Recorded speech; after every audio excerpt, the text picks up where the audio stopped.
Step into a brighter future at Better You School, conveniently located in Barnabas along the Nakuru-Nairobi Highway. We are ready to nurture young minds from playgroup to class 1, providing a foundation for a lifetime of learning in a serene Christian setting. Enroll in the ongoing intake and take a step into a world of discovery and growth. Located just 400 meters off Ruby's petrol station, on the way to Luna Hotel, we are at the Chosen Generation Church Barnabas Sanctuary. To secure your spot, call 0790-899-899 or visit us at the Chosen Generation Church Barnabas. Better You School, bettering your future.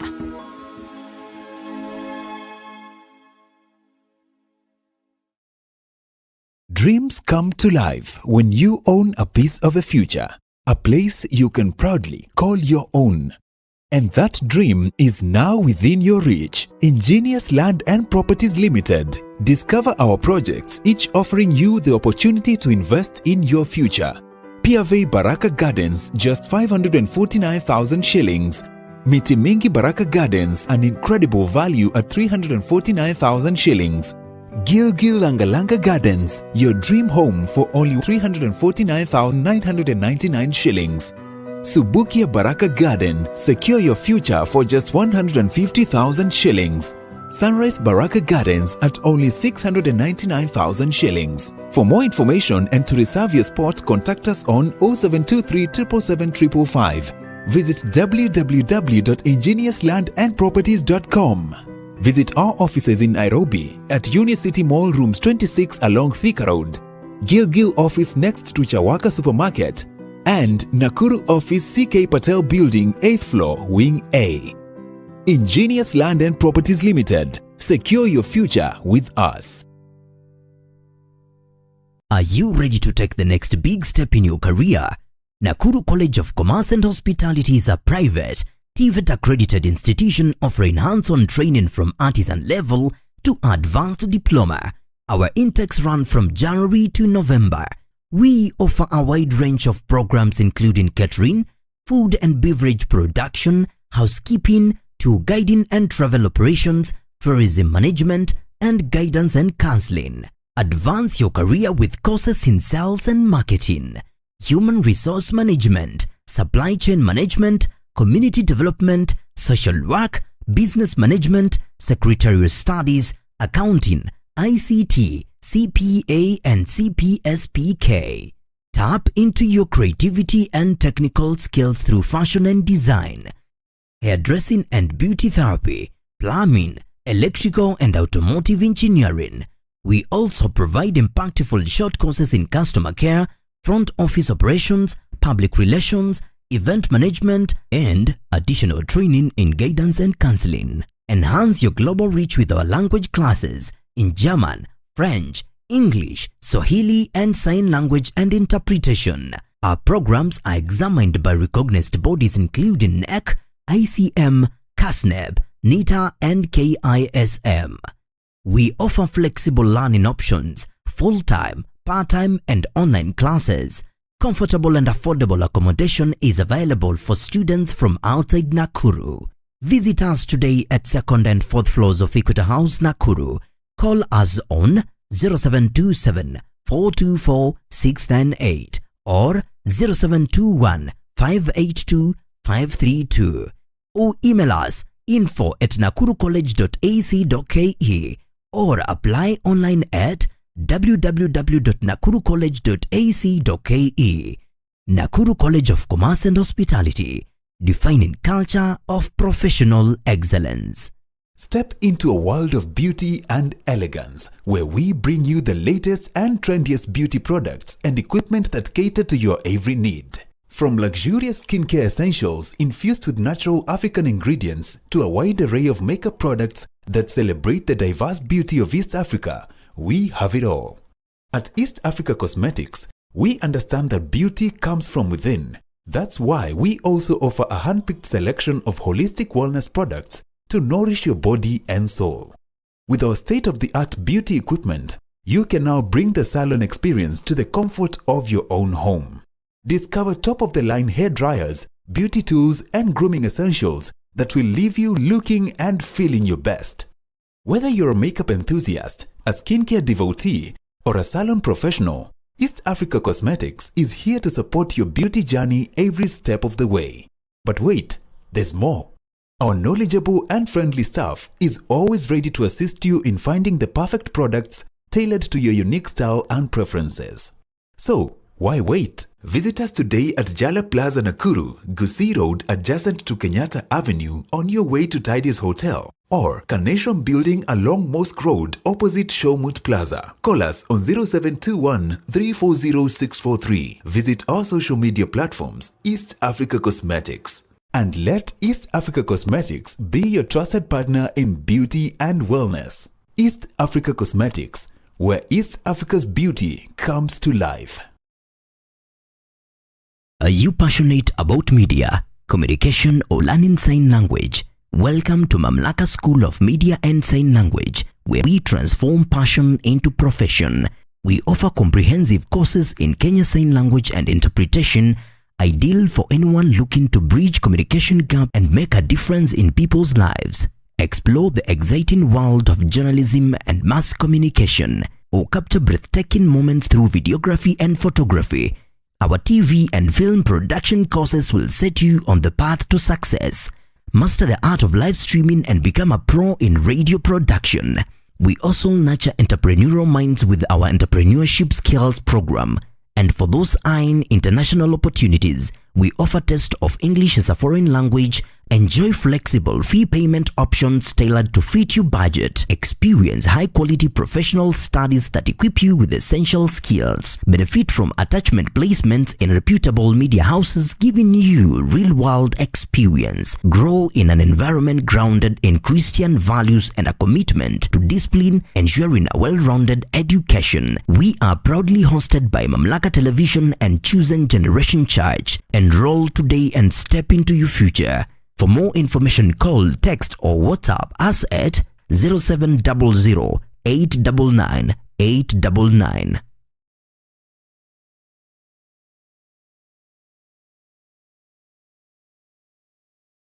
Step into a brighter future at Better You School, conveniently located in Barnabas along the Nakuru-Nairobi Highway. We are ready to nurture young minds from playgroup to class 1, providing a foundation for a lifetime of learning in a serene Christian setting. Enroll in the ongoing intake and take a step into a world of discovery and growth. Located just 400 meters off Ruby's petrol station, on the way to Luna Hotel, we are at the Chosen Generation Church Barnabas Sanctuary. To secure your spot, call 0790-899-899 or visit us at the Chosen Generation Church Barnabas. Naam, hujambo mtazamaji popote ulipo, karibu katika kipindi chetu. Leo hiko ni siku ya Jumanne tarehe 16 mwezi huu wa Disemba mwaka 2025. Today we have my brother, or rather we have our brother here called Mr. Patriciah. Good morning, sir. I'm good. Uko salama? Nashukuru Mungu. Yeah. How was your weekend? My weekend was good, it was fine. It was long and very interesting. What was the most interesting part about your First weekend? of all, we won a game. How did you win? How did you win and you did not even score a single It does goal? not matter. When Arsenal was playing, a win is a must. If we don't score, you score for us. if we don't score, you score for us. It is funny how Wolves scored three goals and they never won that they game. never won that game.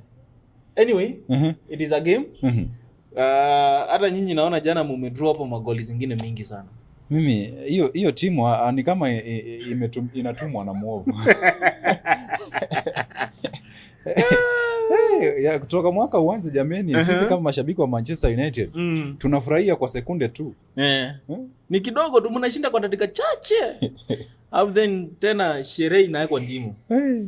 What do we say? It's football. Lakini it's football. Lakini jana hiyo mechi ya jana hata kama nilichelewa kulala niliboeka sana, inafanya mpaka nina hata sitaki kuzungumza. Ni sawa tu, lakini hiyo team, there is only one solution. I'm still not convinced that kind of a problem. I'm still not convinced that Amorim is the right manager for Manchester United. You know what is the solution for you, Derry? Yeah. Let us not talk about the solution for Manchester United. The solution for you is you joining me in Arsenal. No, I will not join you. Will be enjoying every time. You know, once look at me, I smile every time. I've always been telling you, if it is not Manchester United, and then I will be supporting Manchester United women. Yeah. Okay, ni sawa pia. Ni kwa muda tu tena wao waanze kubehave kama wenzao. Lakini na mimi nakukaribisha sana. Kwa kila wakati nakuambianga pale Arsenal kuna nafasi yako. Unaweza kuja tuendelee kusherehekea pamoja maana sasa. You know, one of the things that makes me support Manchester United in our house, my father supports Chelsea. My brother supports Arsenal. My sister supports Chelsea. My mother supports the team that always win. Is on the side that wins. So you can imagine living in the same house, two brothers supporting Arsenal. It can never happen. No, you can it's a sign of showing you as a family we need to go this way. And at the same time, I also have my cousins, rather in my father's, in my uncle's house. The whole house supports Arsenal. And then I'm like, how do they operate in that house? They operate very well. Actually, they are happy. The aunt, the children, they are happy by the way. They all support Arsenal. Then I'm like, wait, now how do you argue in that house? You don't need to argue. You know, me, I remember there was a time I almost shout, karibu ni tole mzee sauti juu ya mpira tu. Lakini sawa. Anyway, tunashukuru sana mtazamaji. It's a holiday. Not just a holiday. We are in a holiday season. Yeah. Na mimi nashangaa George hata hawezi kutuchezea hata wimbo moja wa Christmas tukianza kipindi. George ametuangusha sana hii msimu. Hata wimbo moja wa Christmas George, jameni. Hata wimbo moja wa Christmas basi. Inaitwa sijui Jingle Bell. Jingle Bell. Najua mimi najua tu kutaja lakini sasa kuimba hapo is where I draw the line. Hapo kwa kuimba kidogo. Lakini I do sing. Lakini kwa akili. Shida ni pale kwa kudeliver. The voice I want to sing is not the voice that comes out. I just end up speaking, not singing. Yeah, and even you are speaking is not that good, but it is okay. What do we say? Anyway, we have top stories. Yeah. And we have this young girl called Trifena. And on social media she's called Trifena. She was honored by the president. Congratulations to her. Congratulations to her. But I'm still not convinced or najua si ati nakataana na matunda lakini kidogo. Can we focus on the most serious things like I was okay. Let's first make something clear.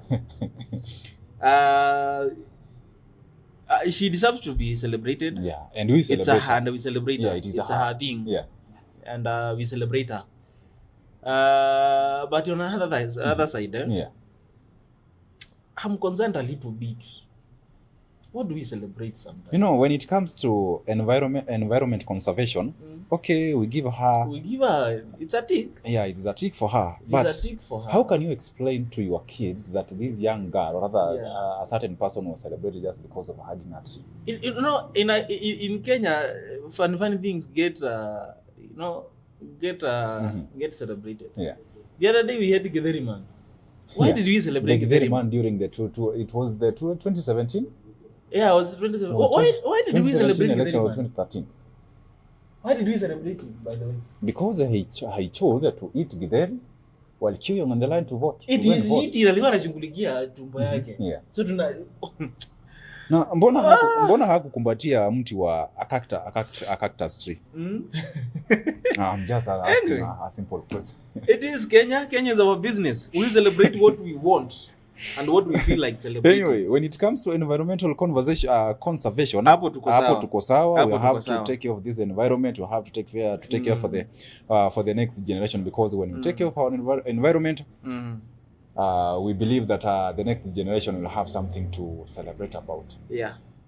And those are some of the top stories that have been highlighted on the front page of the Daily Nation. Of course, we have other stories on today's digital newspapers. We have the Star, People Daily, Business Daily and Taifa Leo newspapers. Tutakuwa naangazia habari hizo, lakini kabla hatujaziangazia pia tukueleze kwamba katika kipindi hiki tunakupatia nafasi ya kuweza kujiendeleza katika biashara yako. That's why we have East Africa Cosmetics, and when it comes to education, matters relating the way you have to study, to have knowledge, we have Nakuru College of Commerce and Hospitality, Mamlaka School of Media and Sign Language, not forgetting our children. That is better school. Na wamesonga mwaka ujao watakuwa wanaingia grade ya 4. Kama sijakosea. Kama hatujakosea. Watakuwa wanaingia grade ya 4. 4. Yeah, grade ya 4. ni shule ambayo inakuwa kwa kasi. Ni shule ambayo ni nzuri. Tayari wanafunzi wamezidi 100.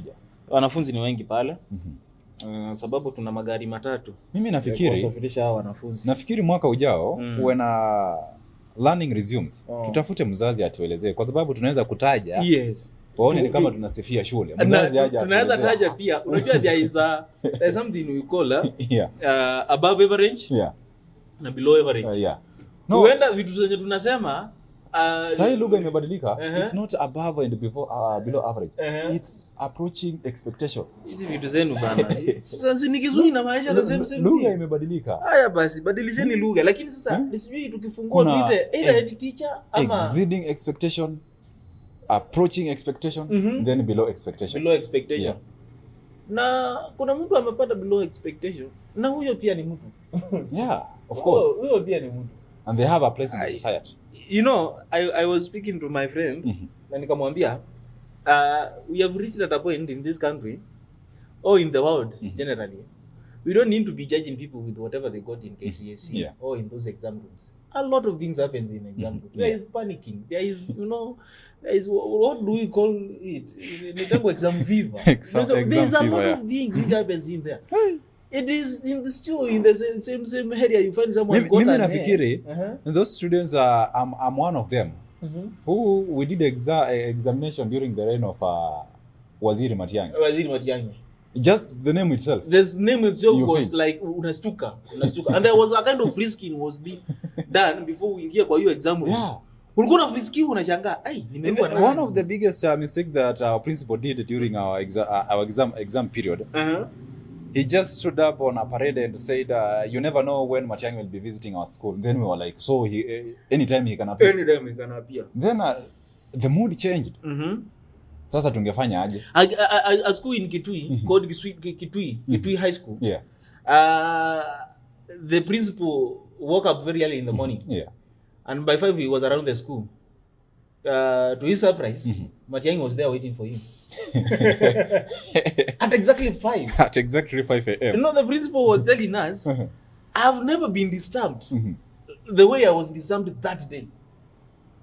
You reach at your workplace at 5. The first question that it comes in your mind, you ask, am I going to be fired? Yes, because, and again, you look, okay, ni sawa. And then he told us, Waziri asked him, mwalimu, mpaka nakugojea leo. Lakini mi hata hiyo it is not adding up. As a teacher, unafaa kwenda shuleni sana. Saa 2. Unafaa saa 2. At least yeye alikuwa amefika 5, but now two things were involved. The question, the answers, if anything was to be answered out of his arrival, was not to be why are you late? Why are you early? Because there is somehow daring today. If I find you here at 4, at 4, I will ask you exactly what are you doing. If it is George, we don't have to ask. We don't have like imagine Derek, you are around, you are around the church at 4. So why are you here very early? What are your plans? Unataka kwenda na speaker yetu. Lakini kuna tofauti kidogo kwa wale ambao tunahudumu kanisani pia. Naweza sema nimekuja maombi. Maombi yenyewe hata imeandikwa kwa orodha pale kwa mlango inaanza 6. You are around at 4. Why exactly are you around at 4? So the big question was, why are you early? Why are you early? And that is you cannot explain. Why are you some early? Things you cannot. So you are supposed to report at 8. Why are you here? That was the time when we had Matiang'i as the cabinet secretary for and education. Anything could happen. Anything could happen just to make sure. But let me tell you, if you look at that generation of the people who did exams during that time, when you look at us, we have this aspect of being honest. Kuna kale kaungumu tulitoa hapo Kenya kana watu wengi. Now when you go back to the students who did exams in 2015, they stole exam. Ni ukweli tuseme ukweli. Waliiba mtihani. Today ndio unasikia wana mesa kwa hospitali juu wameishi kuiba mtihani. Allow me to you have reminded me of something. We have a certain doctor in India who was arrested and fined for doing an operation using a YouTube tutorial. Now the question was, who was there? Kuna daktari kutoka India alikuwa anamhudumia mgonjwa na kumfanyia operation. Then he was like, ngoja kidogo ni confirm here online. Lakini mbona So let me ask, was the operation successful? No, it was not. In fact, the patient died. Hawakumwambia vizuri hawa ama walikuwa wanaongea kizungu. Unajua wasiangi kizungu. But you see again, Derek, I was also having in Kenya, we also had a case. Actually 2 cases back in the days. When we had the fake lawyer. But in Kenya, it's different. It's a different story. When you hear testimonies from the people who went to that doctor, who was a doctor in court, of course he was a quack doctor, and I'm not afraid to say that because it's something that is in public domain. When you hear patients who went to that doctor, they have testimonies. They tell you walipona. Tutorial help. Si hata tutorial huwa inakusaidia. No, me sometimes, sometimes I go, sometimes when I find myself in between a new equipment, and I don't understand them very well. You know, this is a patient who is he or she is in an emergency care unit. He has been doing that, so he was very sure that these patients after I just want to confirm one thing in YouTube, and then after this, I will the patient will be okay. You see, Derek, in Kenya we had the Omolo lawyer. Mwenye alikuwa fake, mwenye alikuwa hata lawyer wa kawaida. And then he had won 6 cases. And you're talking of the man called is it Ndegwa or something like that. Jina yake inanipotea. Hata pia mimi jina kidogo inanitoka. Sikuwa nataka kujua yeye ni fake ama ni nini. Nilikuwa nataka kuona hao malawyer wenye walishindwa kesi na yeye. Sababu surely huyu mtu hata hakuenda law school, unashindwa aje kesi na yeye. Unaona, we also had a pilot. Kenya, I love Kenya. This is the reason why you hear from these young people, they every time you start a conversation, you will hear like, my friend, are you not from Kenya? Yes, you hear them. You hear them are using but that. But let me tell you, in Kenya, when you come with the theories of, you see, we need to work very hard, you need to sweat, the generation which we are living at, they will look at you and tell you, my friend, work smart, just work smart.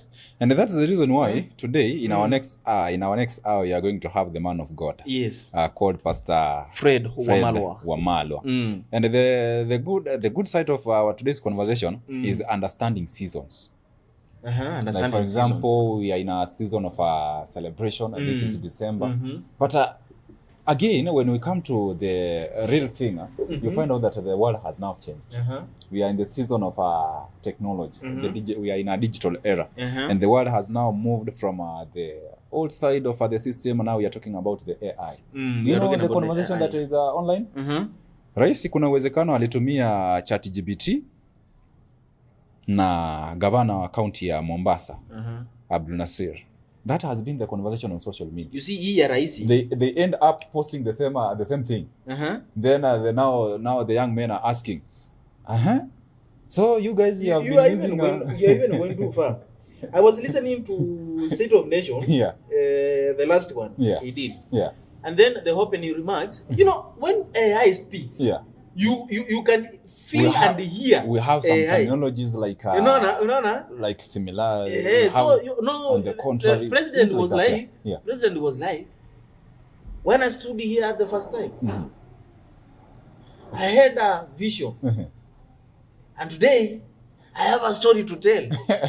Honestly speaking, that is AI. No, I listened to the opening remarks, but and I was like, we don't have to judge the president. No, the president, look. Recently, he graduated from a certain university. Is with he AI? And again, you need to understand, there are some people around the office of the president. I really look at them and feel like, you guys were failing Mr. President a big time. Okay? It is okay. Then you can have the AI speech. You can then rephrase it to fit the human way of you convert you make it more human. I look at the PAs, I look at the secretaries around, the people who take care of those speeches, and I look at them and I wonder, Surely, you letting Mr. President go in front of people with this kind of speech. No, Derek, let's be honest. There's nothing wrong with that speech of Mr. President of that day. Okay, we just have the problem with how it was arranged. No, you have written speeches.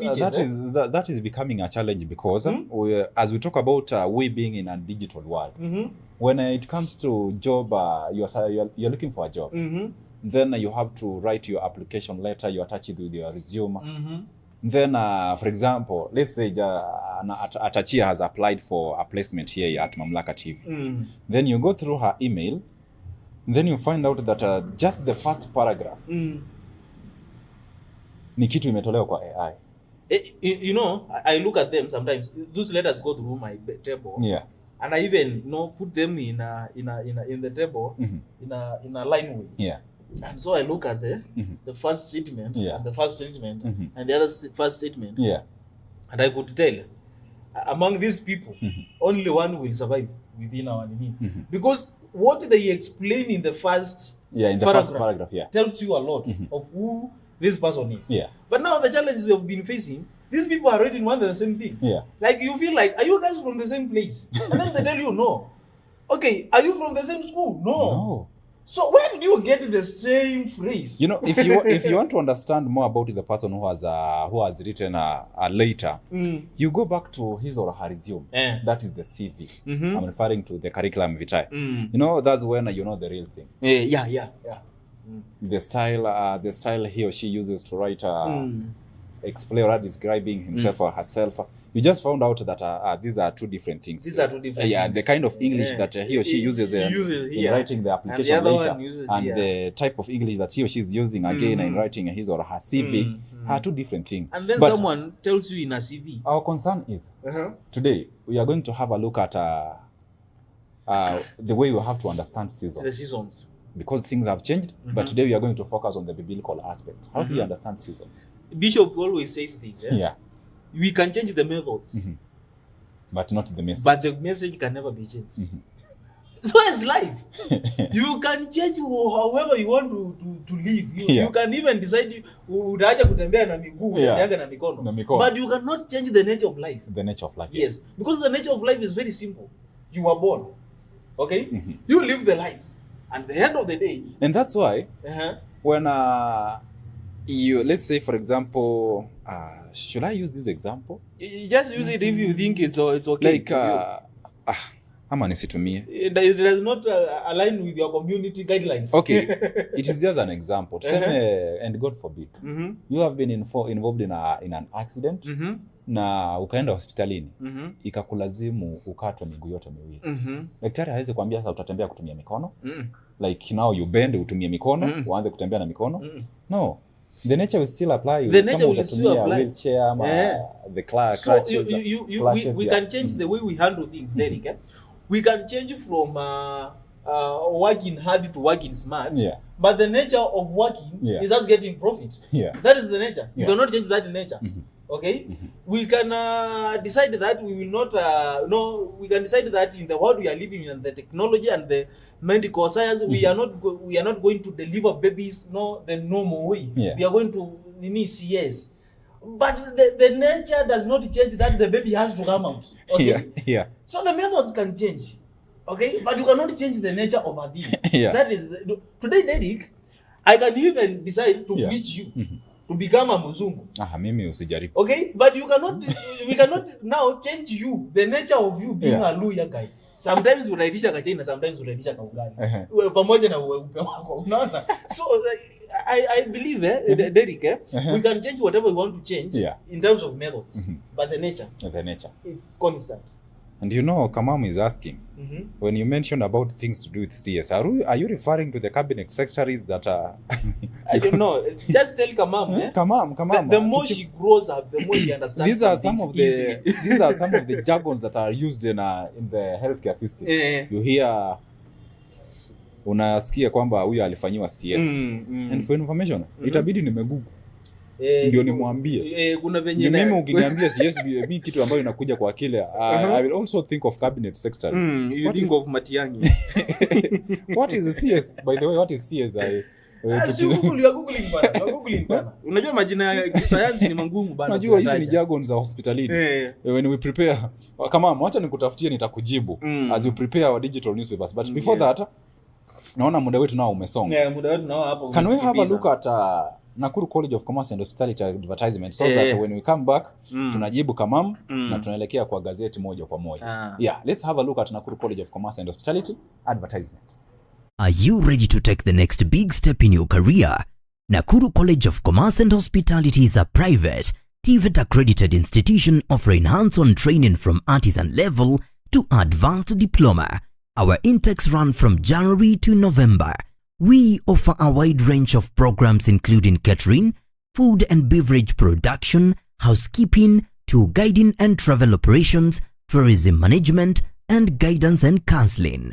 Advance your career with courses in sales and marketing, human resource management, supply chain management, community development, social work, business management, secretarial studies, accounting, ICT, CPA and CPSPK. Tap into your creativity and technical skills through fashion and design, hairdressing and beauty therapy, plumbing, electrical and automotive engineering. We also provide impactful short courses in customer care, front office operations, public relations, event management, and additional training in guidance and counseling. Enhance your global reach with our language classes in German, French, English, Swahili, and sign language and interpretation. Our programs are examined by recognized bodies including NEC, ICM, CASNEB, NITA, and KISM. We offer flexible learning options, full-time, part-time, and online classes. Comfortable and affordable accommodation is available for students from outside Nakuru. Visit us today at 2nd and 4th floors of Equator House, Nakuru. Call us on 0727 424 698 or 0721 582 532 or email us info@nakurucollege.ac.ke or apply online at www.nakurucollege.ac.ke. Nakuru College of Commerce and Hospitality, defining culture of professional excellence. Naam, karibu tena mtazamaji. Hiyo imekuwa ni kanda ya Nakuru College of Commerce and Hospitality, ni taasisi ambayo inapatikana katika kaunti ya Nakuru. Na nimekueleza kwamba ni msimu wa Krismasi na mwaka ujao masomo yatakuwa yanarejelea tena. Na utafanya vipi? Unaweza kutembelea taasisi hii ya Nakuru College of Commerce and Hospitality, ukaweza kuelekezwa kwa kozi ambayo itakufaa zaidi, na kuna kozi nyingi zaidi. Mojawapo ikiwa ni tourism, hospitality, pastry and baking, accountancy, fashion and design, garment making, sign language and interpretation. Na pia unaweza kujifunza pale lugha, Kiingereza, Kiswahili, pia lugha za kimataifa kama vile Germany, Spanish, Chinese and French. Ni lugha ambazo unaweza kujifunza pale Nakuru College of Commerce and Hospitality. Na pia unaweza kujifunza pale inaitwa accountancy ama secretariat. Na pia kuna hii inahusisha mambo na accommodations. Unapata kwamba wanafunzi wanavalia kama manesi. Inaitwaje kosi hii? Unapata wanafunzi wakitembea barabarani wamevalia kama manesi. Sielewi Derek. Nini hizo unasema? Health and applied science. Ni hiyo kweli? Wewe iite tu venye utaita Derek. I know. Unajua tumekuwa pale na do you know Mr. Barnaba? Mr. Barnaba namuelewa. He's telling us, he's asking kwani hatujui CS ni nini? Mimi nampea hiyo jina aisome. Nampea hiyo jina aisome maana kuitamka ndio shida. You know we are used for Kiserian as a place. Kiserian, but this is not the case. CS inamaanisha cesarean section. This is the surgical delivery of a baby. The C-section, the cesarean section. Lakini sasa sisi tutajua vipi? Sisi ni vijana wadogo, hatufahamu haya mambo. Tufahamu haya mambo bana. Sisi tunaisoma tu. Na tunasikia tu, mimi ukiniambia tu umefanyiwa CS, tunajua hiyo ni operation umefanyiwa. By the way, the best way to understand this is just an operation. It's just an operation. By the way, it's just an operation. Yeah. Yes. It's just simple as that. Yeah, hivyo ndo tunaelewa. Lakini kwa wanafunzi ambao wanasoma CBE, we have to be objective, tuambie what is right. Inamaanisha cesarean section, the surgical delivery of a baby. I think now kama mama ameweza kuridhika. Unajua alikuwa anauliza kwani mnaongelea ma cabinet secretary? Hajui. Haelewi. Tuelekee moja kwa moja kwenye gazeti zetu za siku ya leo. Na nitapitia pale mtandaoni kwa haraka tu nione ni yapi ambayo yanajiri. And we have this interesting story on the front page of the Star. The story is on page number 6. It is interesting because I know you have a thought on this. We have why Winnie Odinga is under scrutiny in ODM. Yesterday, I came across a story that was telling us that Winnie Odinga says, she was telling the public that ODM is capable of kutoa mtu. Yes. Mwenye atawania urais. What she said is mwaka 2027. The work of a political party is to grab power. And yesterday I was asking, kwani kila siku ODM wako na delegate meetings? Now, you see, when let me tell you one thing, Derek. Yeah. Either we like it or we hate it. Yeah. Either we agree or disagree. There is a drama which is being played in ODM, and there is a battle which is being being fought in ODM. There is two different choirs trying to sing the same music. But they are led by different teachers. Now, Derek, in ODM, as we are talking right now, we cannot talk, about unity. When you are talking about ODM, today associating ODM and the unity within the political party, it is something which is is wrong. If that was just her opinion, why is it that now she's under scrutiny? You see, when people like Winnie Odinga talk, they just don't talk. They give statements. Yeah, they give statements. You see, and to there some are point, a lot of people. And to some point, what she speaks is what the public want to hear. Yes, exactly. Because for me, when she said that, the work of a political party is to grab power, and they have the capability of having,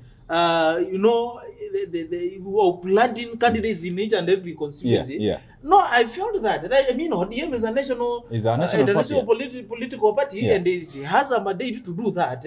Again, Derek, I think why we are in a place where I say now, scrutiny in simple terms means being examined. We have a lot of people who want to feel like I was the Baba's favorite. I was the Baba's, favorite person. I am the one who knows what Baba wanted. And then Winnie speaks. And everyone feels like, huyo msichana huyo. Huyo msichana anapendwa sana na watu huenda akapicho. To some points, I'm now agreeing with some parts of or rather some people, some citizens here in our country who feel like, now this is the voice of Baba. Exactly.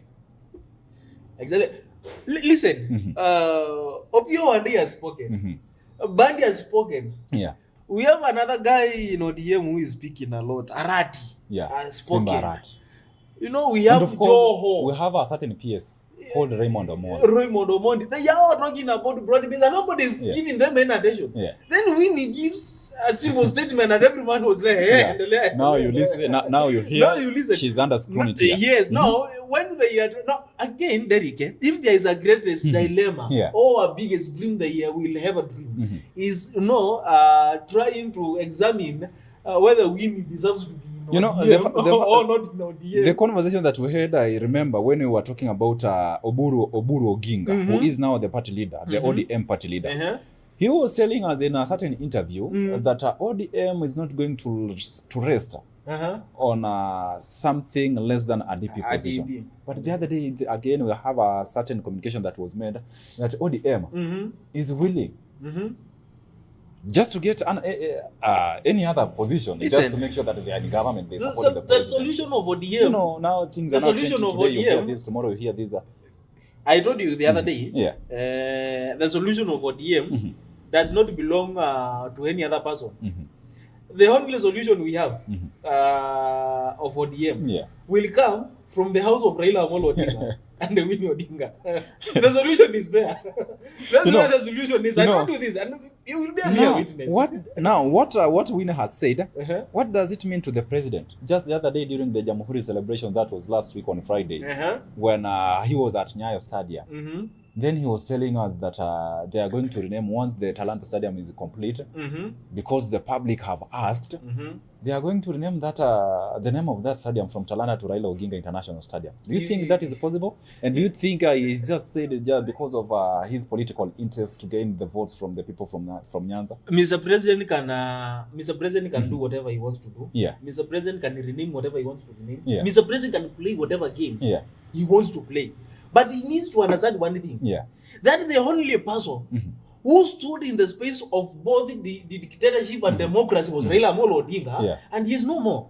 Raila Amolo Odinga was the only person who could tell you, we are going to vote for this man. Yeah. And even if you don't like the man, you will still vote for him. That was Raila Amolo Odinga. Yeah. No one else in Kenya, as per now, who stands in the both sides, like Raila Amolo Odinga down there. Of course, people had different opinions. Some said that, okay, it is a good move. In one way or the other, it's just trying to honor the late Raila Amolo Odinga. And it is okay with that. But then it is okay with that. Other people asked, how has Raila Odinga influenced the sports here in our country?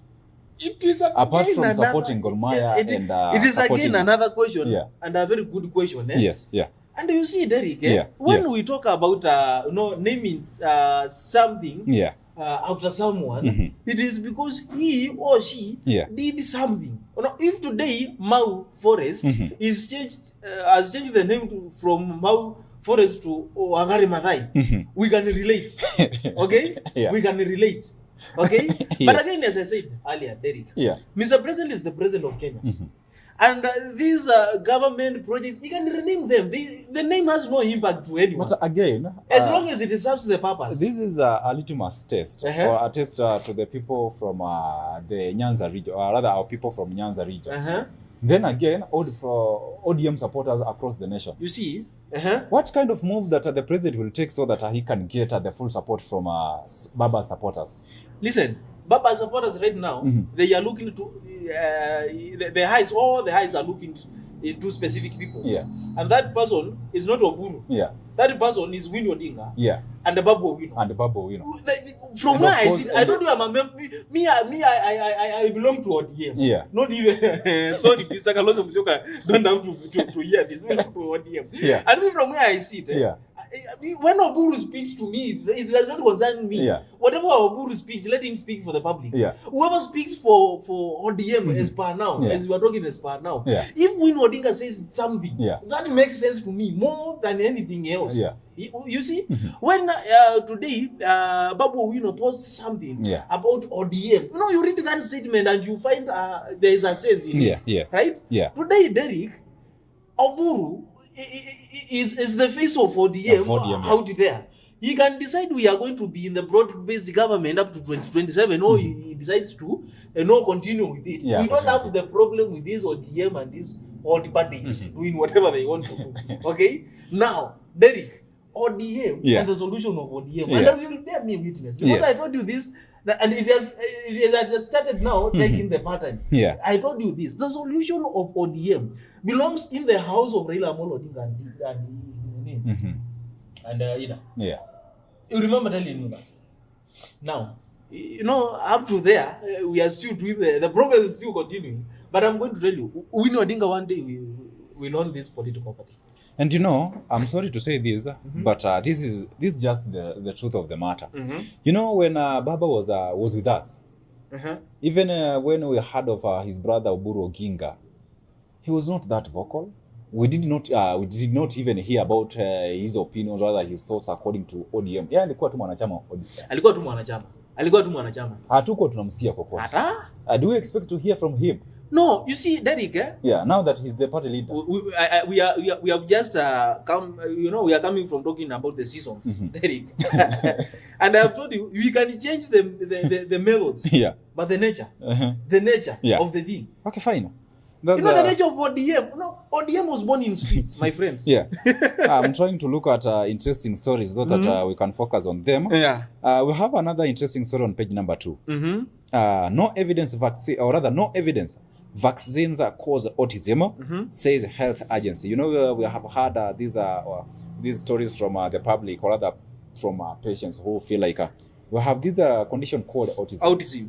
Ni kupooza kwa akili. kwa ubongo sio akili. Samahani. Ubongo. Kupooza kwa ubongo. Na kuna wale ambao wanasema kwamba kuna baadhi ya madawa wakiyatumia yanasababisha maradhi haya. But now the health our healthcare sector has come out clearly to tell us that there is no evidence that vaccine causes autism. This is just a condition. There's a condition. You know, a condition has to be caused by something. You know, we agree on that. Unajua tunaishi katika taifa ambalo ukitumia dawa fulani ikuharibikie. Now you come up with a narrative that this type of disease this type of medicine when you use it has this effect. I blame the health officials there, because before they administer you to a certain drug use, they have to examine you with your allergies, with how your body receives and takes a certain change.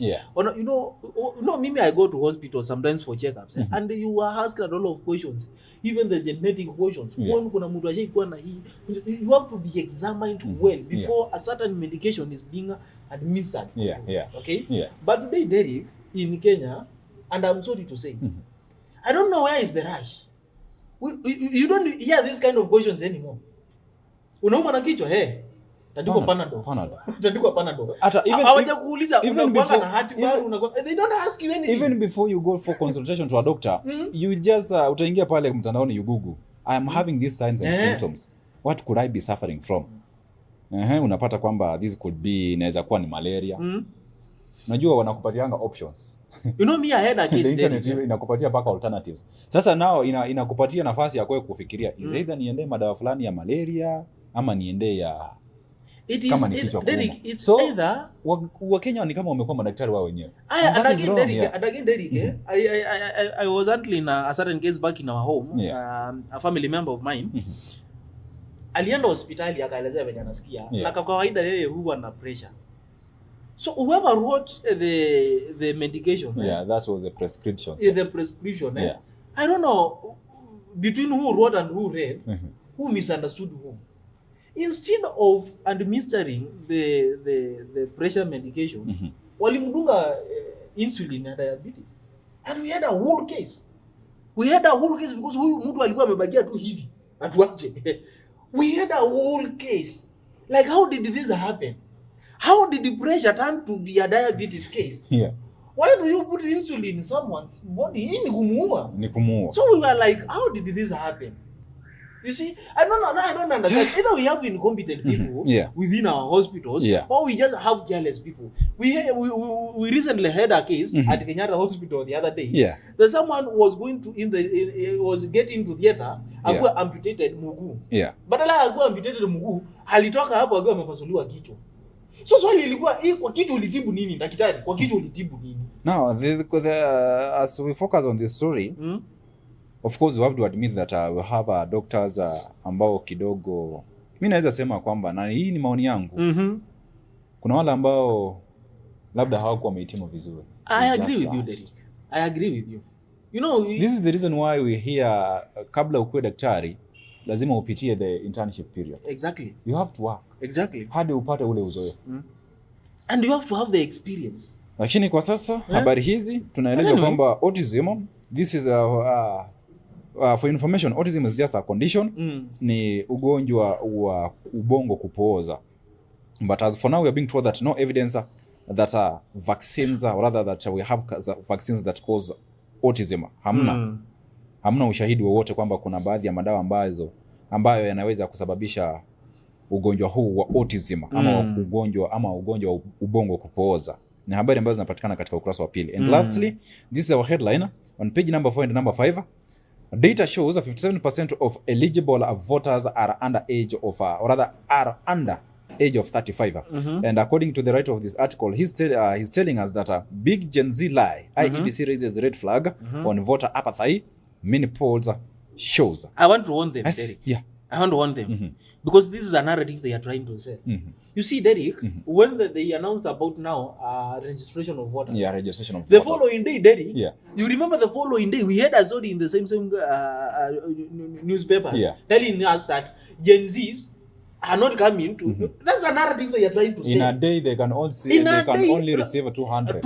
Not more than not even more than 200. And you have been there for only 24 hours. Yeah. I was asking myself, how did you come up with this calculation? Sometimes hata kama ni kujaribu kuuza narrative, Yeah. Use na ujanja. Yesterday Jaribu kuwa mjanja kidogo. Jana nilikuwa naangazia habari katika gazeti la Taifa Leo. Na utaniruhusu nirejee pale kwa sababu bado nina gazeti la Taifa Leo hapo jana. Wakati ambapo tulikuwa tunaeleza kwamba IEBC yasema tu itatumia watu wanaohitimu bali si waliohitimu umri. You see that contradiction? Yes.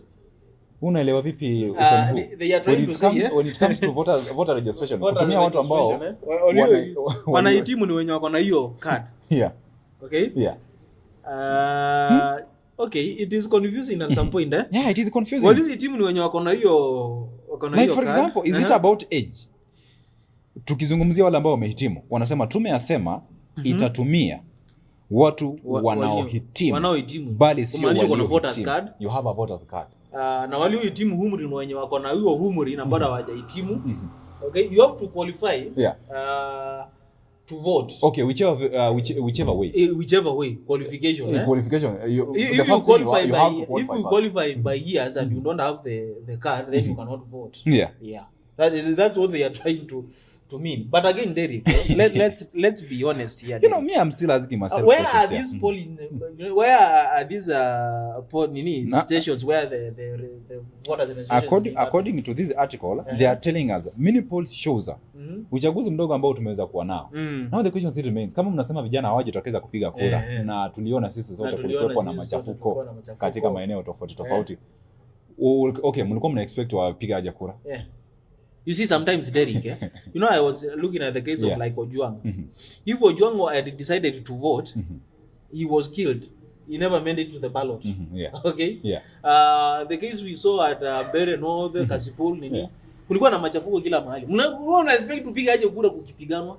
Unajua vitu zingine nazo Derek sometimes it's like nikufungia pale kwa ofisi na nikwambie Derek kuja huku mbele. So how are you supposed to come here? Na nimekufungia kwa ofisi. Now when it comes to voters registration, of course they have to do something. I remember when they had a delegation meeting, IEBC and its stakeholders, and we had a young girl. Can I call her girl? I think she's a young lady. She's a young lady who was asking when it comes to voters education. Yes. And she used an example that what have you been doing to make sure that you educate these young people. Then she mentions the issues to do with the social media. Like she said that IEBC has 1,000 followers on TikTok. How do you reach many people? Rather, not just many people, but the young generation. How will you reach them if you only have 1,000 followers on TikTok? One thing. There's a msemo my uncle used to tell me, and my uncle used to tell me, if you want to finish completely an enemy, deny him access of information. Access to information. You see, Derek, let us be honest. We have not been so very good with the government. Okay. Yeah. And the danger they are facing today is how we know things. And they are trying to make sure that we are not going to get this voters education in a proper way. So that we can make some few mistakes here and there, and they can tell us, you see, you mlifanya mistake. But Derek, again, I'm not buying this narrative that the young people are not coming up in large numbers. I am also not. This thing is very tactical. This registration stations, Derek, wameziweka kwa polisi. Ni jenzi mgani anajipeleka kwa police station?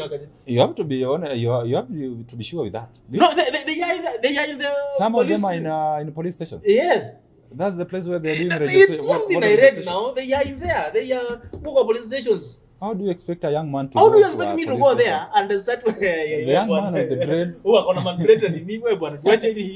And you know the society that you are living in here. Sai shule zimefungwa, Derek. Basi tuwekeni huko kwa mashule basi. Tuwekeni huko kwa mashule. The other day nilikuwa naona mpaka huko kwa gate za shule. Hapo tu kwa gate ya shule. Nakuja na register hapo naenda. Kwa police station.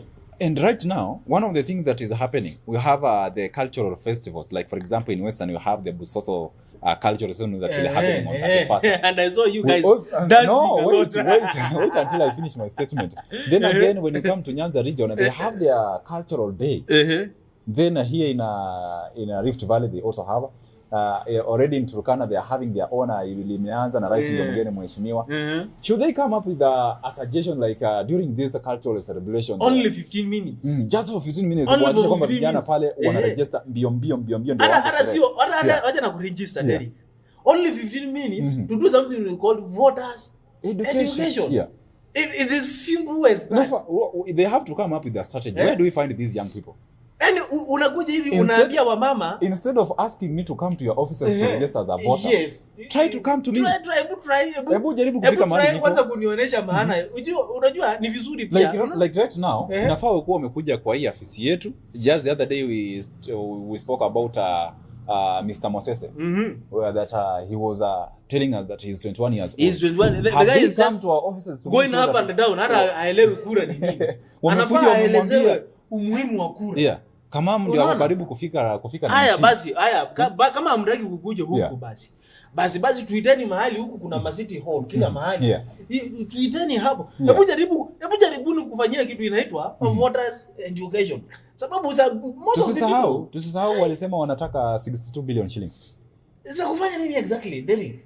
Me I don't expect kama wamepewa hizo pesa they still continue to sit in their offices. If you have the little and the little you have already done nothing with it. How am I going to trust you with a huge amount? The huge amount of money. How are you going to work with a huge amount if the little you have is not okay fine. Our guest is already in the house and enda kwa mgeni kama haujazungumza kitu from the Standard newspaper. And we have this general information ambayo tutamaliza nayo ajali za barabarani. Yeah, but before we talk about the accidents on our roads, tell us something on the front page of the Standard. Angeles of slavery. Hawa ni zinaitangwa makundi ambao ya watumwa. Yes. Slaves ni watumwa. Yeah. Sasa hawa watu kulinganisha na wao according to these agencies they advertise things like welcome to Russia and like for example they have a company which they have quoted here called Talent Shepherd. Yeah, Talent Shepherd. It is a building company team and shopping success with whatever and they tell you that if today you are working in Russia in a pig farm as a pig farm operator you are going to earn 76,000 Kenya shillings, that is salary. If you are working in Russia as a packaging operator you are going to earn a total of 78,000 Kenya shillings per month. If you are working in a production line operation, basic salary yako itakuwa 61,000. Now here is where the deal comes to be sweet. If you are working as a butcher, you are going to get a total salary of 88,000 plus the meat and the matumbo. Now let's now be Kenyan. When you start telling me that we have this job opportunity that you are going to earn 250,000 per month. Yesterday we had a discussion with Senei. Alikuwa ananieleza ama aende majua afanya kazi. Then before that tukaanza kukaa chini kufanya calculation. If in the United States of America you work for 6 hours per hour you earn, let's say you earn something like 15,000 per hour. Tukaanza kufanya hizo calculation. Now that is the Kenyan mind that you have. Wewe utakataa hiyo kazi? Huwezi kataa hiyo kazi. Not to the surprise. Kitu cha kwanza you start thinking of that work. Hiyo ndio imeumetiwa na the salary. Now you start thinking of an extra work that you can do. What can I do? Now you see Derek to have an extra coin. See Derek, it's a good deal. It is a good deal when you look at it. It looks very good. It's a good deal. Hizo kama kuchinja mbuzi tu jamani unapewa 88,000. Na utakula tu matumbo hapo hata utanunua lunch. But don't forget when you land in Russia you find yourself holding a gun. And AK-47. You don't know much as a brave boy. Much towards Ukraine. That's why I still can't buy the narrative that is going on social media. Wahenga hata hawaamini. Unajua Mohenga alisema kwamba when the deal is too good think twice. But now hapa hata hawaamini. Wahenga hapa pia hawaamini bana. The boys are not thinking twice. So you are going to be a butcher in Russia only to find yourself butchering human beings. What do you do? Anyway, Here we are, Derek. Wageni wamefika, mgeni amefika and our time is up. Na nilikuwa naangazia mitandaoni na pia kwa ambao tunaishi na wao. Na nikaangalia pale kwa ploti, nikapata ya kwamba all the people from west side, western, to be specific, the Mulembe Nation, the Bukungu, the Luya guys, wote wameenda nyumbani. Isipokuwa Derek. Mimi naishi kwa plot yetu. Hapana. No, lakini umesema. Unajua nikikuona town wakati wa msimu kama huu wa Christmas. Na wewe ni Mluya. Stop pretending that like you don't know what is happening. No, everything is happening, Derek. You are my workmate. No, everything is happening. Everything is happening. I'm seeing you here and I'm wondering what kind of a scam is this? Unafanya nini town? Acha nikwambie. Mind your language. Mgeni wetu anaitwa Pastor Fred Wamalwa. Pastor Fred Wamalwa. And you know. I know. No, nitawauliza pia mnafanya nini town? Mwanzo mashada remusha. That's why we are talking our topic of discussion today. Understanding seasons. Understanding seasons. Okay. Of course we mentioned this girl called Trofena and of course sitaondoka kama tujamtaja lazima tumsherekee. We are being told that environmentalist Trofena Muthoni recounts how she conquered 72 hours of hugging at sea, earning the president recognition. Alisema kwamba kitu cha kwanza alijifunza mafungo. Fasting because you cannot stand for 72 hours. Tunamkaribisha huko to chosen generation. Huko akuja January. Huko akuja afunze Joseph. Joseph. You know, huwa tuna fast lakini anko anaamua tu atokee na yogurt. Masaa yote tu yeye. Masaa yote tu tuna fast anatokea na chips. Not cool. Not cool, but this kumacha nitakudipoti. Nitasema tukiwa mafungo unakula. Masaa naona ameisha. You know, I have to say this. And kabla sijasema Joseph, I'm sorry. Unisamehe na usinifute kazi. You know, during the 7-day persistent prayers and fasting, you know, unajua tulimsherekea. Mama alijifungua. But walisema kwa wale ambao wanastahili kukula ni mama ambao wananyonyesha, si wazee. Si wazee. So I was wondering, Joseph na kuona huku na kibuyu mzima ya yogurt. What are you doing? Okay, fine. Now let's take a very short commercial break. Tunarejea na mgeni wetu. Of course, wale ambao wanasafiri, let's take care on our roads. Let's be safe. Tuhakikisha kwamba tunaangazia sheria zote za barabarani. Kuna habari ambazo nimepokea katika ukurasa wa kwanza katika gazeti la Daily Nation. And it is sad because I had ni habari ambazo niliangazia jana. Idadi ya watu ambao wanapoteza maisha barabarani kwa ajali ya barabarani. And it seems like our people never learn. Ama kama wanasoma basi hawasikii. Yeah, kuna tofauti kubwa ya kulani na kusikia. Haya, Derek, sasa sisi tunaonana hapa tena lini? Hatuchoki kuambia. So tunaonana hapa tena on Thursday. Yeah. On Thursday. Mimi nawaacha na kuambia hivi. Yeah. The greatest achievement in a war is the one which requires no battle. More battle. No battle. What do you mean? Ushindi mkubwa. Unajua niliona umechapisha huo ujumbe ndani wa ushindi mkubwa wa vita. Yeah. Ni ule ambao haujapiganwa. Don't worry. You know, hii akili inabeba mambo mengi. Ama unajua kuna mambo ambao unasema usipigane na mimi, naweka mikono juu basi shindana na Mungu. The greatest achievement of a battle in a war. Unaachia watu Mungu kwa vita hivi. What I'm trying to say today, Derek, if we are having a fight, if we are in a war, Derek, today, and we are fighting for something, it is good I look at the worth of whatever I'm fighting for. And if it's not worth my fight, then I leave. You have to leave. Yeah, I have to leave. That's a win enough. Okay, thank you. That's a win enough. Thank you for that wisdom. It's a provoking one. Yeah. That proverb is a provoking one. Naambia tu watu kwamba mimi kama ni upande wa kupiga picha hiyo vita sitashinda.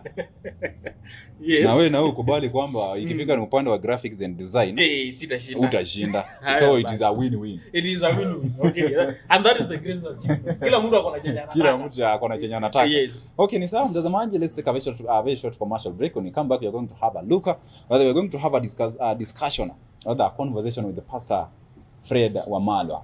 He's a pastor from Chosen Generation Church, anahudumu pale Mawanga. Na tunaangazia kuhusu understanding seasons. Usiondoke. Step into a brighter future at Better You School, conveniently located in Barnabas along the Nakuru-Nairobi Highway. We are ready to nurture young minds from playgroup to class 1, providing a foundation for a lifetime of learning in a serene Christian setting. Enroll in the ongoing intake and take a step into a world of discovery and growth. Located just 400 meters off Ruby's petrol station on the way to Luna Hotel, we are at the Chosen Generation Church Barnabas Sanctuary. To secure your spot, call 0790-899-899 or visit us at the Chosen Generation Church Barnabas. Better You School, bettering your future.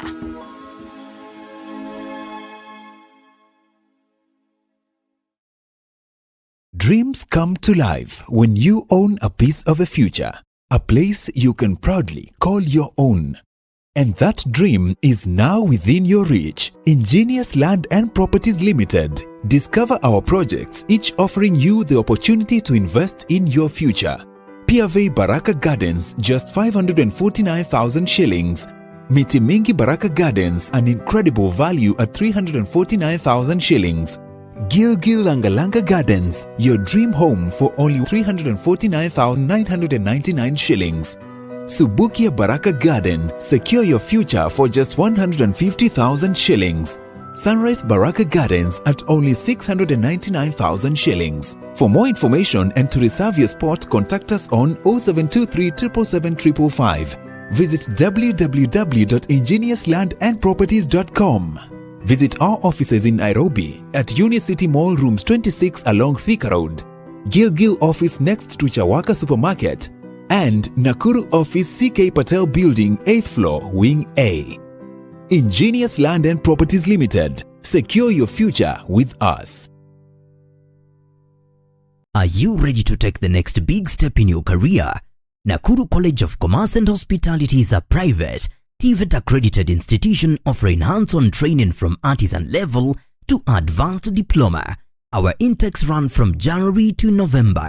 We offer a wide range of programs including catering, food and beverage production, housekeeping, tour guiding and travel operations, tourism management, and guidance and counseling.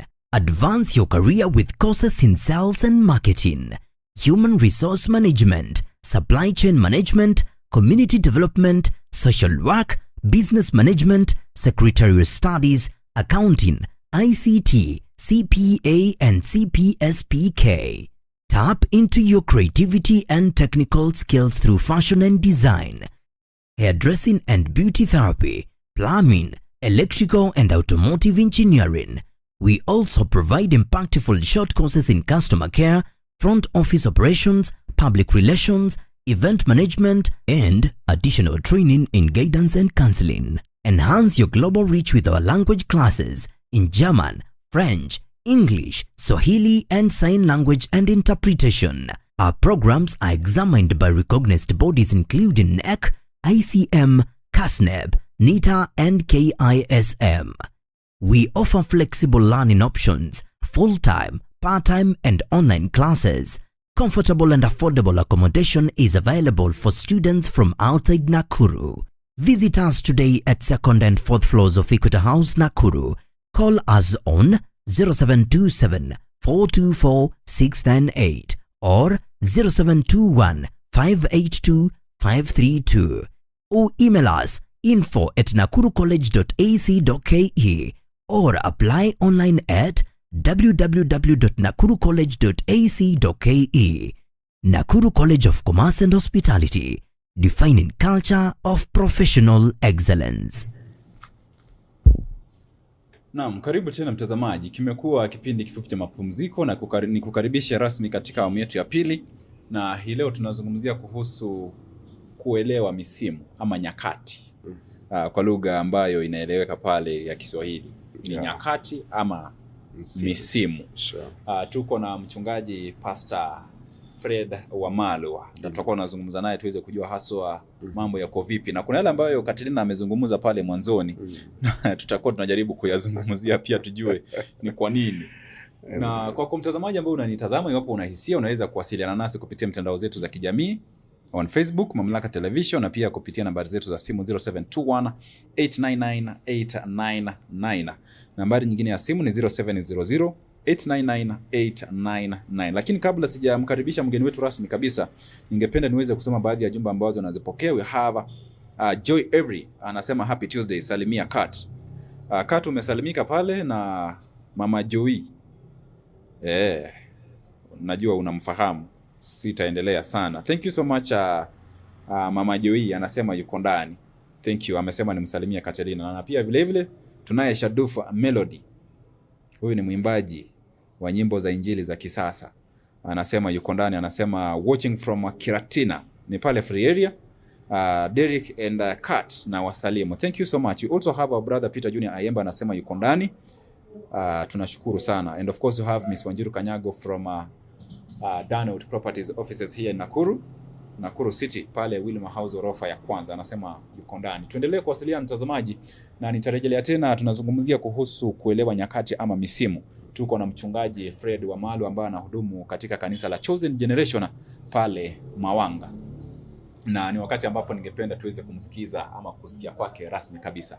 Good morning sir. Good morning to you my brother. Uko salama? Niko salama, nashukuru Mwenyezi Mungu. Asante sana. Yeah. Ninashukuru pia. Amen. Utokako Mawanga hali iko vipi? Mawanga kwema, watu wako salama. Yeah. Jua iko salama. Naamini Mungu kwamba Mawanga kuna neema. Kuna neema. Chini ya mtumishi wa Mungu kuna neema kubwa sana. Yeah. Chosen has carried a big grace. We thank God because it is carrying a grace of multiplication. We are going far. Yeah. So Mawanga kuko sawa. Watu ya Mawanga pia wako ndani, wamesema kwamba nikifika nisalimie ndugu Derek. Asante sana. Na nimesalimika. Amen. Asante sana. Pia pale nyumbani walisema ukifika salimia ndugu yangu Derek. Wow.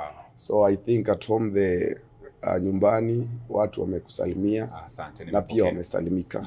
Thank you. Najua the last time naulizia kuhusu Mawanga. Yes. It was when Katalina was saying in Mawanga. Alikuwa anaishi kule. Yes. Na kila siku alikuwa akija. Tunamuuliza kwani unatoka wapi? Amejawa na vumbi. Huko viongozi wamefanya kazi, wamebadilisha mazingira pale, barabara ziko sawa. Barabara ziko sawa Mawanga. We thank God saizi kuna lami. Pale Mawanga kumepita lami, saizi vumbi hakuna. Wow. Hakuna zile zilikuwa vumbi, ukitoka kwa nyumba unaingia kwa barabara direct. Na unakuja huku shughuli zako. Unaingia town shughuli. Exactly. Wow. Thank you sir. Tunazungumzia kuhusu understanding seasons. Understanding seasons, and, sure. I would like you to answer Mr. Catalina because mimi naona amenishinda. He's wondering. It's Christmas na hatuendi nyumbani. We the people from Western. Hatuendi. Ningependa kumjibu ndugu yangu Catalina nimwambie. Western sioni kwa nini tuende Western. Suluhisho haiko Western. Suluhisho iko pahali hapa ambapo tupo. Na vitu vyote ambavyo tungeaccess Western ziko hapa bado. Ziko hapa ziko hapa bado. Na Western pia ni kuzuri kwa sababu sasa kuna gold Western. Sasa unajua lazima na sisi tuambie watu town Western kuna gold.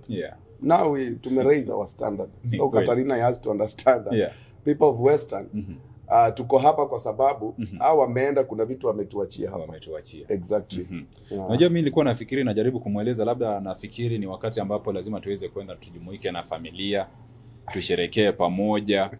But can we say time imebadilika? Yeah, sure. Season na time imebadilika.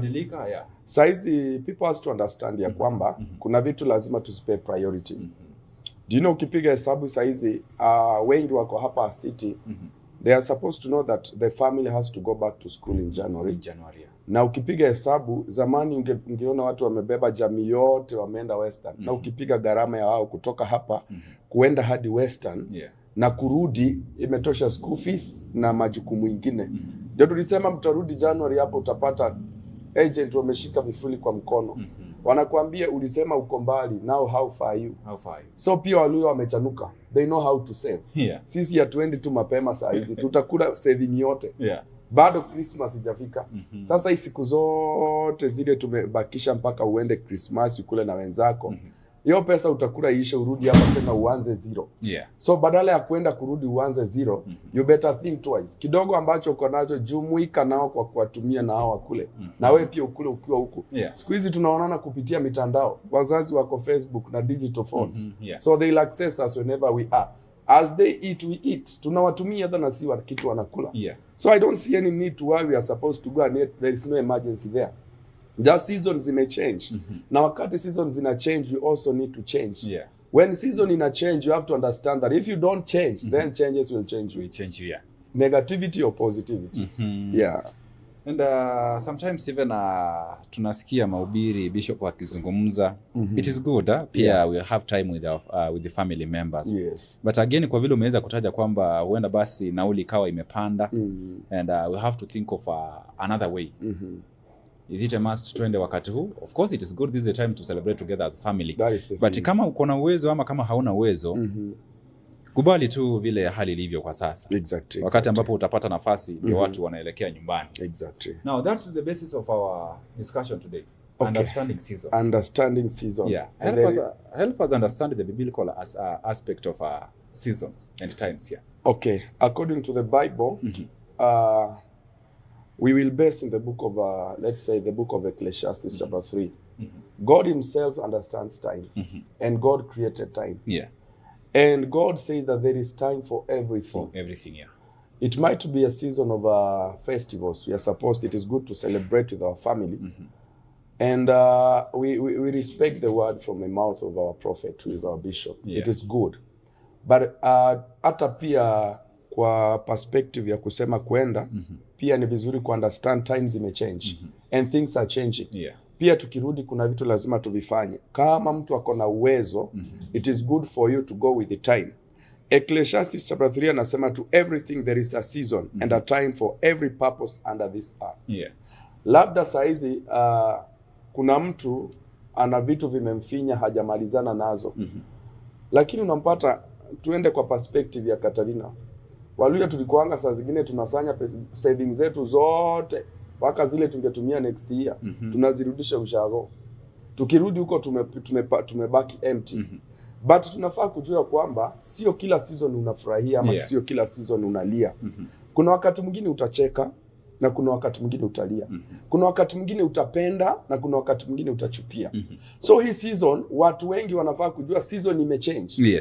Hapo nyuma vitu zilikuwa rahisi kidogo, you can adjust time. But lakini saa hizi season ina favor wachache. Ni kweli. Wengi wao wanalia. Unaweza pata saa hii ni season ya festive, lakini kuna watu wamefungiwa nyumba saa hizi. Ni kweli. Sasa huyo mtu amefungiwa nyumba, which means hata next year ajui hope ya jamii yake kama atenda shule ya mapana.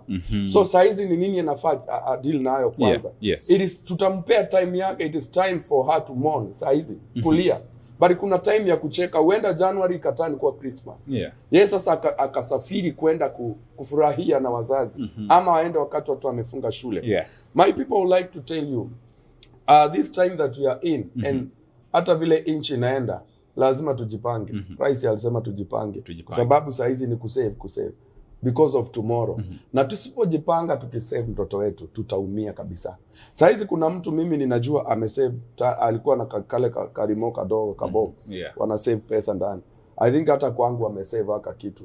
Wananiambia tufungue sasa tuhesabu tuende ushago. Ninawaambia it is good fungua muhesabu, lakini wakifungua wakienda kwa duka expense imeenda juu. Vitu zile wangefaa kununua haitoshi, mpaka na hizo fare haitoshi. So tuende kwa option B, tuna divert sasa. Badala ya kuchukua hizi fedha na tuziwestie kwa barabara, can we think of another alternative? So tuseme hizi zinaweza zikakusaidia kufanya kitu hiki ama hiki. Unajua Mungu wakati anakupatia chance, Mungu hutaka mtu sometimes pia ufikirie wewe mwenyewe.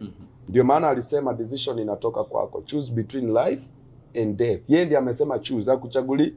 Ukichagua leo umalize savings zako, I trust ya kwamba hata next year atakupatia.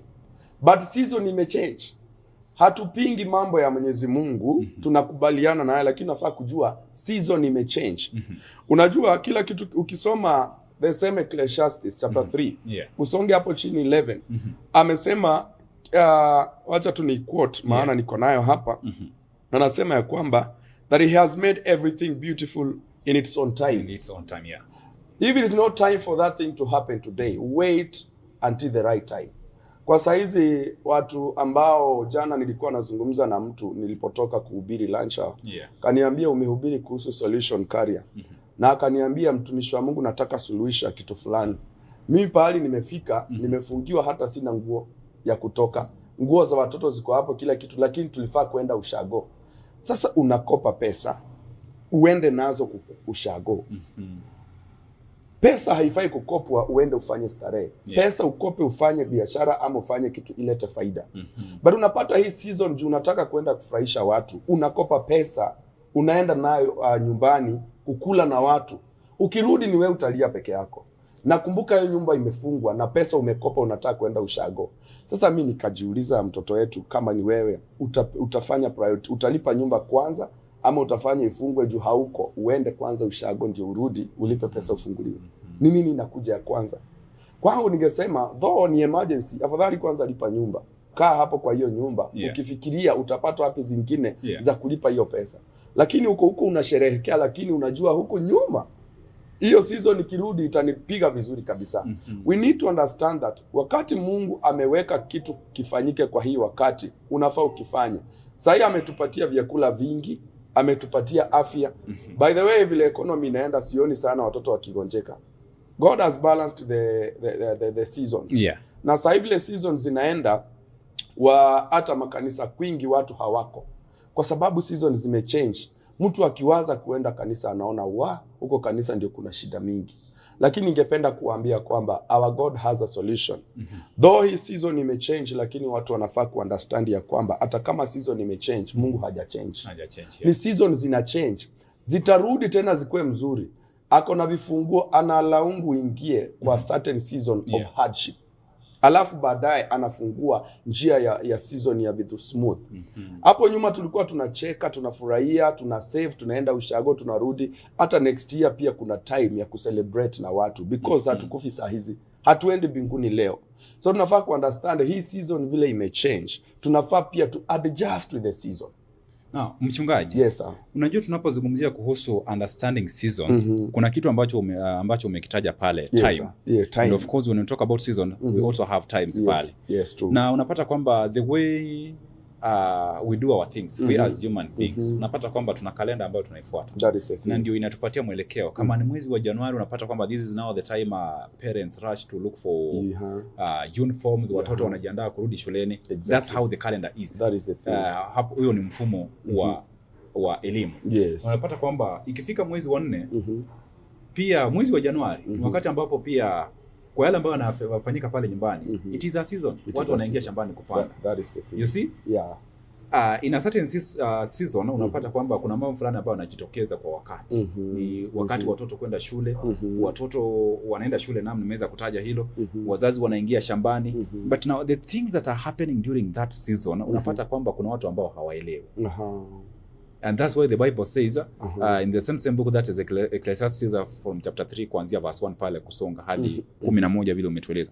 There's time for planting, the time for harvesting, the time to celebrate, there's time to mourn. Exactly. Na hayo yote ambayo yanafanyika pale. But we as human beings, nini tunafanya during that season? Watu pia wamechange season. Sababu unapata wakati season hii ni ya kucelebrate, for example. The one season is supposed to prepare another season. So kama hii ni festive season, this season is supposed to prepare a season for these people to go back to school. Lakini makosa tunafanya ni watu hawa prepare the coming season.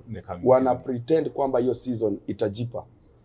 Lakini hii season ya saa hii lazima uprepare Januari watoto kwenda shule. Ndio maana nikakuambia ndugu yangu, saa hizi uwezi niambia hii December kuna mahali unaenda kutafuta fedha. Zile ulitafuta ukasave. Tumia kidogo kwa hii season ya festive. Then prepare the coming season. Because hiyo season hautaenda kazi, utaprepare hawa kwanza mawazo itulie ndio uende kazi. After wameenda shule, bado hii season unafaa uprepare season ya plantation. Wakati Katarina amesema kuhusu Waluya kurudi nyumbani, hizo fare na hizo fedha ni mzuri kwenda kusherehekea na watu wetu nyumbani. Lakini tunafaa kujua hii December inafaa kuprepare January na pia misimu za upanzi. Unapata watu wanakuwa na uzito sana wakati wa upanzi kwa sababu savings zote ama vitu vyote vile season imechange. Wameadjust, wamemaliza na December. Wanafika mwezi wa pili watoto wanahangaishwa, ndio unasikia watu wanasema Januari ni ngumu. Mimi nakataa hiyo statement. January is never ngumu. Watu wenyewe ndio wamekataa kuadjust season. Season imechange, lakini watu wataki kuchange na kuaccept the fact kwamba season imechange. Umemaliza kila kitu. Kama umejipanga vizuri, kuna kitu kidogo utatumia kwa hii festive season. Make sure watoto wanakula, wanavaa, wanakunywa. Kama uko na extra ya kukuwezesha pia usafiri, tunakuombea journey masses na tunawa encourage kwenda nyumbani na kukutana na jamii. We encourage that because it is good, kwa sababu una bond, hiyo jamii inaleta bond mzuri. But kama una uwezo na capability ya kuenda, kindly think about tomorrow, because kama Biblia yenyewe imesema rejoice always. Lakini unapata this is a season to rejoice. But Ecclesiastes pia amesema there is time to rejoice and also time to cry. Sasa hii ni time ya rejoicing. Make sure hata kama utakry on January hautalia sana. Uta-adjust to season kidogo. Saa hizi watu wengi ambao wananitizama na watu wengi ambao kwa mfano wametamani kwenda manyumbani. Ninawaomba tafadhali jipime, kwa sababu miujiza iko, lakini pia Mungu ako na principles zake. Ili akubariki lazima anatumia principle. Kuna muujiza utafanyika, lakini kuna imani. Wakati saizi Mungu amekubariki na kitu kama hicho, season ya upanzi, make sure.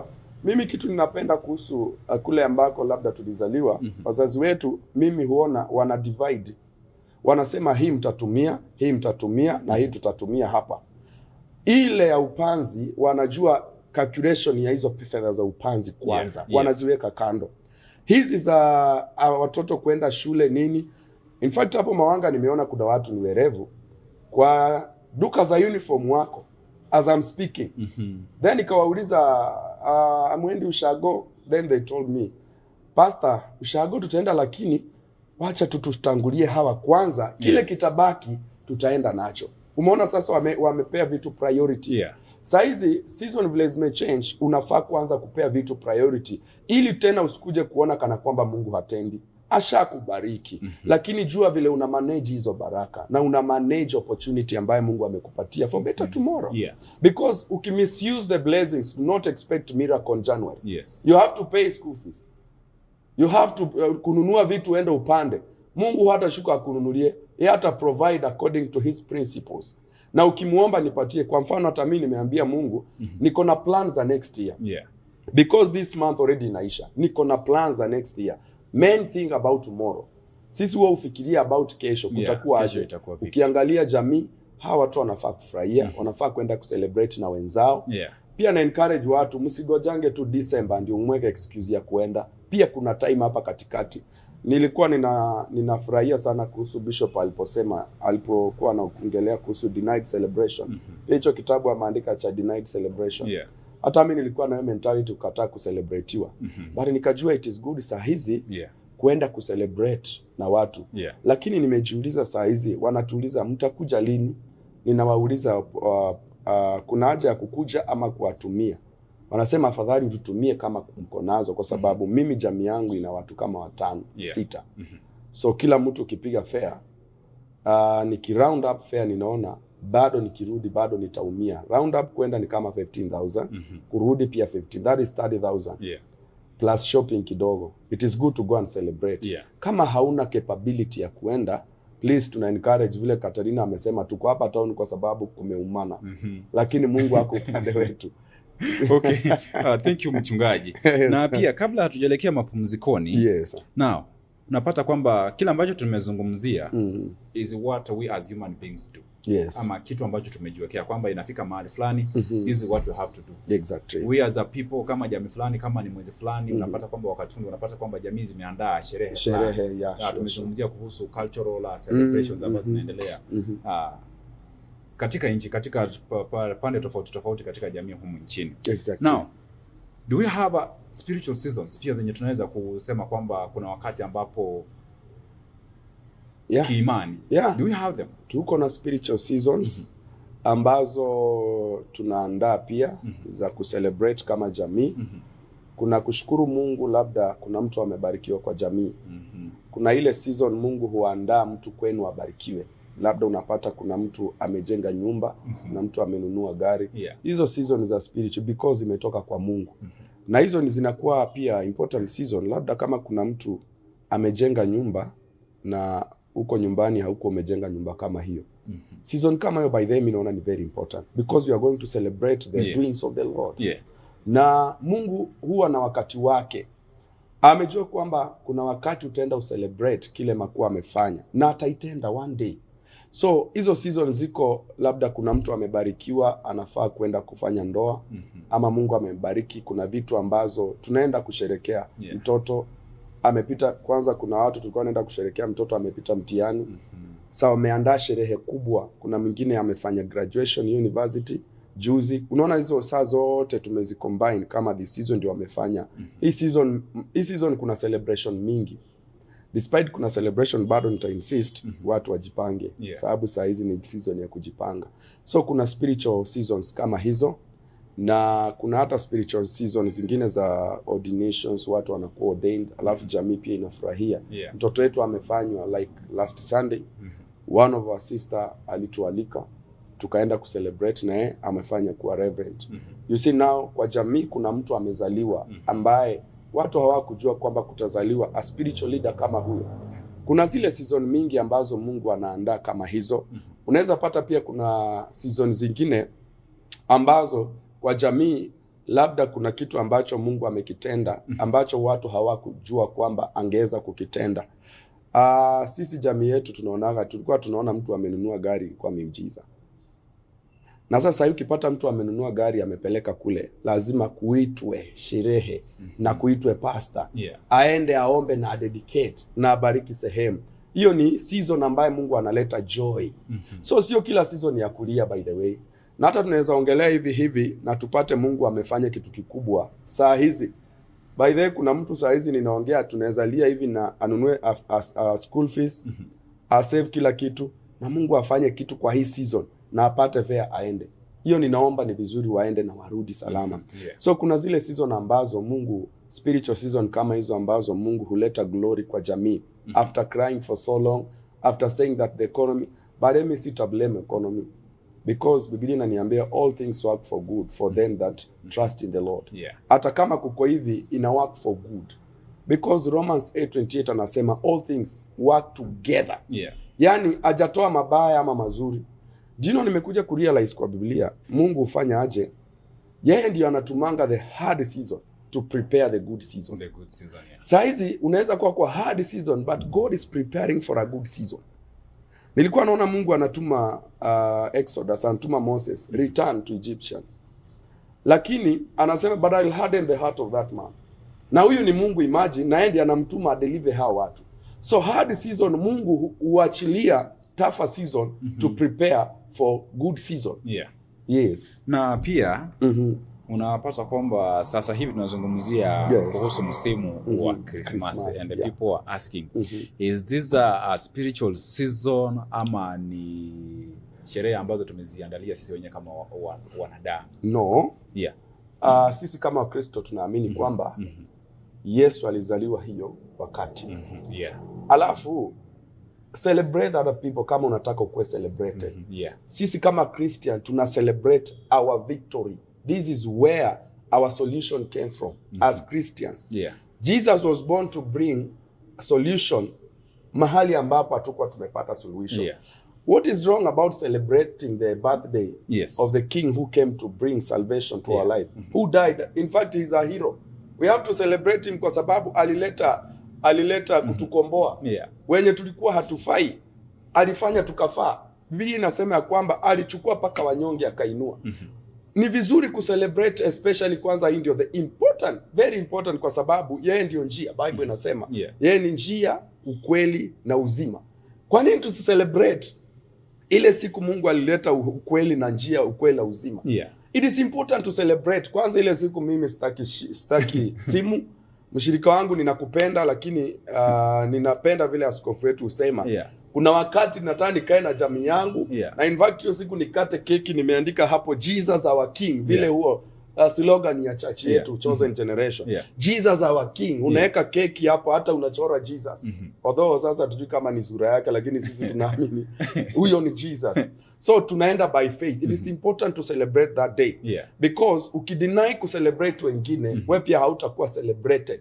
Tukicelebrate Jesus tunafurahia matendo yake ya yeye kuja. So ni important sana, ndio maana hata kuenda ku celebrate na jamii. In fact this is the only spiritual season ambayo tunafaa ku celebrate with happiness. Wa Kristo, wa Katoliki unaweza pata hii ndio very important, very important. Wanakuwa paka na tunaita njia ya msalaba. I was once a Catholic. Kama njia ya msalaba. Hiki siku kwanza wanaichukulianga very serious. Lakini wa Kristo wengi sijui kama wana understand. Our King was born. And this day, hata kama ni ng'ombe, hiyo ni dhabihu kubwa unafaa kutoa kumwambia thank you because ulituletea uzima. Ulikuja ukavunja boundaries. Saa hizi kila mtu anaweza access kwa hiyo throne ya kingdom na aombe. Ndio lazima tuingie kwa hii celebration with happiness, with good heart. Alafu pia tusameane. Hii ndio season by the way ya kusameana. Nilikuwa juzi naongelesha watu kuhusu mtu kutoka January paka tunaenda kufanya birthday ya Jesus bado amekuweka kwa roho. Sasa ninashangaa. Yesu sinafaa azaliwe mpaka ndani ya roho yako. Ufanyike kitu kipya. By the way ukicelebrate hiyo kitu nikaa unairenew. Unaleta future karibu na wewe. Unaitoa pahali ilikuwa unairudisha tena ibegin. So tunaposherehekea Christmas misimu kama hizi, unapata watu wengine hata wanashare vyakula. Kuna programs unaweza pata, kuna churches ambazo zina celebrate na wengine. Kama hauna vyakula wanatembea hiyo program. Tumekuwa once tulikuwa tunataka kuanza kwa kanisa celebrating with those people who are in need, because Yesu alikuja kutuunganisha wote tukue kitu kimoja. Kama kwako unakula chapati, make sure hata huyo mwingine pia anakula chapati.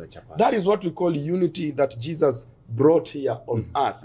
Na yeye alitoka mbinguni akasacrifice akasema huyo mluya mwenye Katarina anasema haendi nyumbani. Nita make sure pia na yeye anakula akiwa hapo city. Okay, ni sawa. Tutaingia katika kipindi cha mapumziko na tukirejea basi kuna baadhi ya masuala ambayo tutakuwa tunayasoma ili tuweze kuendana pamoja. Tunazungumzia kuhusu understanding seasons.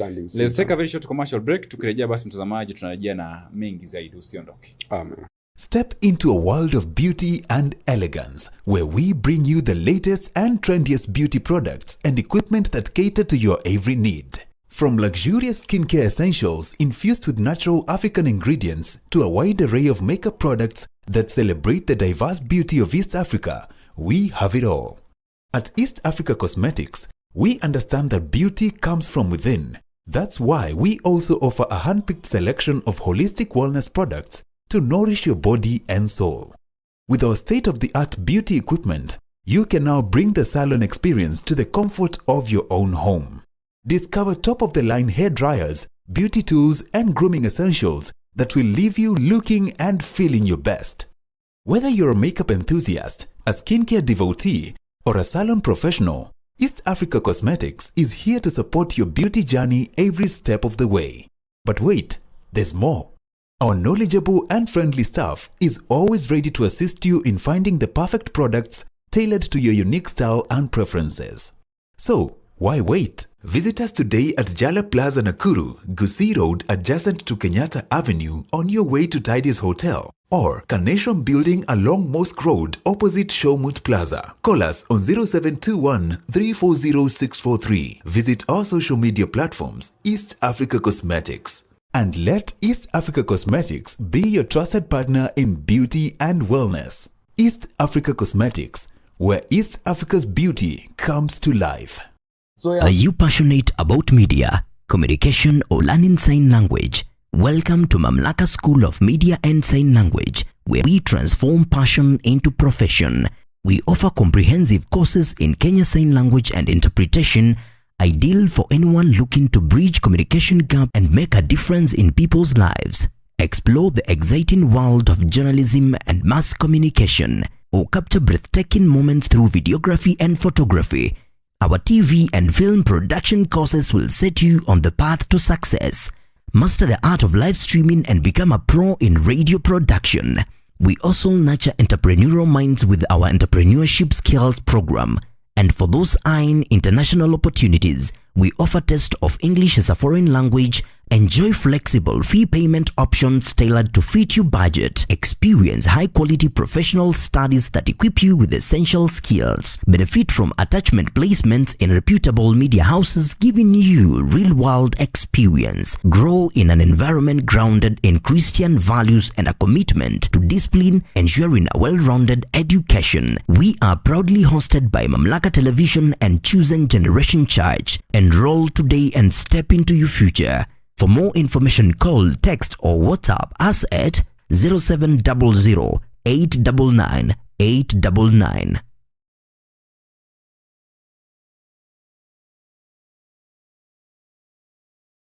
Are you ready to take the next big step in your career? Nakuru College of Commerce and Hospitality is a private, TVET accredited institution offering hands-on training from artisan level to advanced diploma. Our intakes run from January to November. We offer a wide range of programs including catering, food and beverage production, housekeeping, tour guiding and travel operations, tourism management, and guidance and counseling. Advance your career with courses in sales and marketing, human resource management, supply chain management, community development, social work, business management, secretarial studies, accounting, ICT, CPA and CPSPK. Tap into your creativity and technical skills through fashion and design, hairdressing and beauty therapy, plumbing, electrical and automotive engineering. We also provide impactful short courses in customer care, front office operations, public relations, event management, and additional training in guidance. Nakuru College of Commerce and Hospitality, defining culture of professional excellence. Naam, karibu tena mtazamaji. Kimekuwa kipindi kifupi cha mapumziko na asanteni sana kwa wale ambao wanaendelea kuwasiliana nasi kupitia mitandao zetu za kijamii, na bila shaka naona tuko naye James Maina anasema yuko ndani. Thank you so much for tuning in. Na pia vile vile Catalina ana insist kwamba twende nyumbani. Msimu wa Christmas yeye hataki kujua. Ana insist twende nyumbani. Ni sawa tu. Tutaenda. Okay, it is okay. Na niwashukuru sana. Acha nikimbie pale kupitia njia ya simu. Nione kama kuna swala ambalo tunalipitia ama tunalipata. Okay, thank you. Kupitia njia ya simu I see ni jumbe tu za watu kutueleza kwamba wako ndani. Okay, let's continue. Labda kuna maswala ambayo yatakuja tukisonga pale. Mchungaji. Yes. Umetuelezea kwamba it is good when we understand ni wakati upi. And of course you have mentioned or rather you have quoted a verse in the book of Ecclesiastes chapter 3 verse 1 kuanzia hapo kusonga mbele. Na kuna kitu ambacho ningependa pia tuweze kuelewa. Yes. Tunapaswa kufanya nini? Kwa mfano mtu ambaye yuko katika msimu wa kilio, anapaswa kufanya nini? Tuanzie hapo kabla hatujaangazia yule ambaye yuko katika msimu wa kusherehekea. Katika kilio, watu wafanye nini? Asante. Ama mtu wafanye nini? Kwa sababu tunazungumzia mtu binafsi. Mtu binafsi. Asante sana ndugu yangu Derek. Yes. Okay, unajua wakati mtu wako kwa kilio, anafaa kujua ya kwamba Biblia inasema hii kilio sio forever. Yeah, it is not forever. One thing inafaa kwanza you take your time, na kwa season ya kilio Mungu hawezi kosa kukutumia watu wa kukutia moyo. Na kwa hiyo season ya kilio haufai kuchukulia hiyo kitu kana kwamba Mungu amekuacha. Saizi kuna watu wako kwa kilio na hawajui ni nini watafanya. Kitu cha kwanza, you are supposed to trust in the Lord with all your heart. Kitu cha pili, you are supposed to wait upon the Lord. Waiting upon the Lord is very important because hiyo situation imewekwa hapo iko na sababu.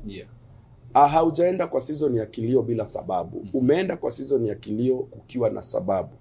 Na Mungu aliona ukiingia kwa hiyo season ya kilio. Na yeye anataka uingie kwa hiyo season ya kilio ndiye provide suluhisho kutokana na hicho kilio ambacho unapitia. So season kama hiyo, kitu mtu anafaa kufanya, it is good for you to encourage yourself in the Lord. How can you encourage yourself in the Lord?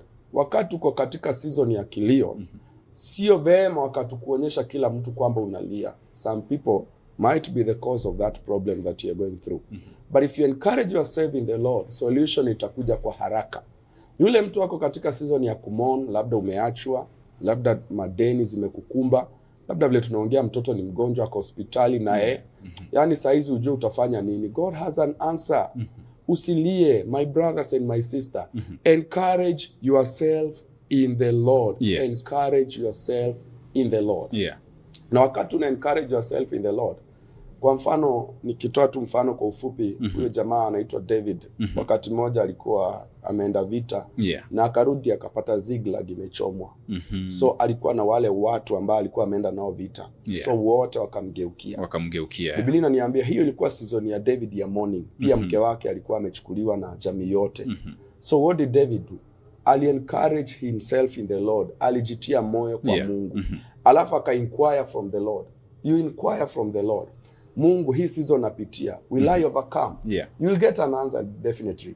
But mostly if you ask men, they'll misuse them. Sio wote watakupatia solution. So encourage yourself in the Lord, then inquire from him. Then, najua Mungu aliambia Daudi, pursue, you will recover. Everything, any problem ambayo imekupata, never give up, never stagnate, pursue. Endelea na hiyo safari. Hiyo pain inaenda na iko na mwisho wake na iko na expiry date. There is an answer to every problem. Ukilia leo haimaanishi utalia kesho. Ukiwa na machungu leo haimaanishi hiyo machungu itaendelea forever. Lakini kuna siku happiness itazaliwa. Ndio. Na unapata kwamba it is true kila ambacho umeeleza. Though huu ni msimu. Ni msimu kwa imani ya Wakristo. Tunasherehekea mwezi wa Disemba. Kwa sababu siku ya tarehe 24 na 25 ni wakati ambapo Yesu anazaliwa, ni wakati ambapo zawadi zinatolewa, tunajumuika na familia pale, kama ni kusaidiana, sharing of gifts, vitu kama hizo ambazo zinafanyika pale. But you have a family. This is their period to mourn. Wamepoteza mtu katika familia. Wako na mgonjwa pale. My God. How do we still encourage them that this is a celebration time? Kitu kimoja ningependa kusema, season kama hii, what I understand, watu hatukuzaliwa same. Na watu, kila mtu anakuwa na season yake. By the way, kitu nimekuja ku understand, ingekuwa sisi wote tuna balance season ati kama ni morning, kila mtu ana mourn. Nani ange encourage mwingine? Lazima kuna kila mtu ako na season yake. Hawa leo wana mourn na kuna mwingine ana celebrate. So it means hope yao, wale wana mourn, kuna hope ya wale wako happy, watapata where to lean their shoulder on. So kila mtu ako na season yake. Leo wana mourn, leo wengine wana celebrate. Wenda wale wana celebrate kesho, we never know what might happen. Hawa huyu atahitaji msaada pia, huyu kumuinua, kumtoa penye yako. Ndio maana unasikia kila mtu ana celebrate to celebrate the same birthday. Birthday tu tuna celebrate moja tu. Kila mtu ni ya Jesus. Hakuna birthday unique tuna celebrate kama hiyo. Kwa sababu Yesu tu ndio kila mwanadamu ana celebrate. Hata kama hawatakagi, siku moja watataka kwa lazima. Lakini kitu nataka kuambia kwamba kila mtu ako na season yake chini ya jua. Wakati leo una mourn, usidhani kana kwamba ati hiyo ni mwisho wake. Kuna mahali Mungu ameweka suluhisho ya hiyo mourning yako. Kuna mtu atakutia moyo. Unajua wote tukimourn, nani atasaidia mwingine kumtia moyo na kumtoa kwa hiyo situation? Kwa mfano amepoteza mtu, utahitaji mtu wa kukusaidia ku raise fedha za kulaza mwenzako, kufanya nini. We are mourning together, lakini hatuko kwa season ya mourning sisi. Tutamourn na wewe, lakini tukuache tuende nyumbani to make sure jamii tunakula. Uwezi mourn mpaka kwa nyumba yako na watoto. Hauwezi onyesha watoto hiyo bitterness. So ni kama utaleta hiyo wingu la mourning mpaka kwako. Huyu akimourn, encourage, kwa sababu life has to move on. And things has to change. Na hata kama ana mourn, tuna mourn kidogo, na upande mwingine wewe na unakata season ya celebration, kula celebration na mimi tukimourn na wewe. Maana kuna siku hata mimi nitakula celebration na wewe nikimourn. Ukiwa una mourn, wewe unasikia njaa, lazima ukule. So kile kizuri nimepika, yule mtu ana celebrate, lazima. Unajua ukimourn huwezi pika chakula kitamu cause hauna ile neema ya kupika. Hauna joy kwa sababu chakula kitamu pia kinataka upigwe na furaha. Lakini ukipata mtu anacheka leo na wewe una mourn, yeye ndiye atasimama in that gap to make sure that situation zako zina run in a good direction. Ukipata wewe una mourn, kuna mtoto wako hospitali, huyu atakusaidia kukara out of that situation, labda kukusaidia kupeleka mtoto hospitali, wewe uende akuchungie boma na achunge wale wamesalia. A celebrate na hawa wasione kana kwamba ni uchungu sana kwa maisha. And the things of course you've mentioned, how we engage with the people when we are in the season of mourning. Unapata kwamba the way engage with the people. But unapata kwamba kuna mtu hata akipitia shida huwezi jua. You will only hear about his celebrations or rather his seasons of celebration. Mpaka tunajiuliza ama mtu anajiuliza, mbona huyo anajifanyia mambo ya kwake peke yake? And of course you mentioned something that ukipitia shida si vizuri kwenda ukitangazia kila mtu. But kuna mtu anajiuliza ama kuna wale wanasema kwamba kama hukuwepo wakati wa shida basi wakati wangu wa kusherehekea pia usije. That has been the conversation in our today's society. Exactly. How do we deal with that? Unajua kuna kila level ya battle na level ya maturity. Kuna wale watu wamemachua wanajua how to handle their emotions. Yes. Wakati katika season ya mourning na ule mtu amemachua, kwa mfano sisi wachungaji lazima tuhubiri maisha iendelee. So kwa season ya kumourn, is that mean ya kwamba hautaendelea kuhubiri, kuombea watu? In fact wanakuja na shida zenye ziko greater, ziko lesser than yours. Yours is greater. But you have to show them that everything is okay. Why? Watie moyo kwamba in the midst of every problem, God is an answer. In the midst of everything, you are not supposed to be, kwa sababu ni season ya kupita. Na watu wamemachua. Usionyeshe watu kana kwamba hiyo shida ni too big. Kwa sababu hakuna shida kubwa sana mbele za Mungu. Na ukichukua kwa kubwa, itakuwa kubwa. Faith now ina operate hapa. Ukichukua kwa ndogo, itakuwa kidogo. You just say that everything is okay. Mimi nimekutana na watu wengi wanajua kuhandle their emotion. Akiwa kwa watu hakuonyeshi, lakini akienda hapo nyuma analia inatoka. Kuna kila shida ina vile unaweza uihandle. Unajua ukihandle shida tu na emotion, wakati mwingine unaendanga over, unakuaga beyond your emotion. Na unapata unaharibu vitu zingine zile ulijenga kwa miaka mingi. Unajua hauku umemoni muda yote, ni saizi tu na mourn, lakini situation itaisha. It's not good to show people most. Wengine hata ni maadui zako. Itakuwa sasa their celebration season. Labda wengine wamekoswa uingie kwa hiyo shida. You can't show them that you are going through that.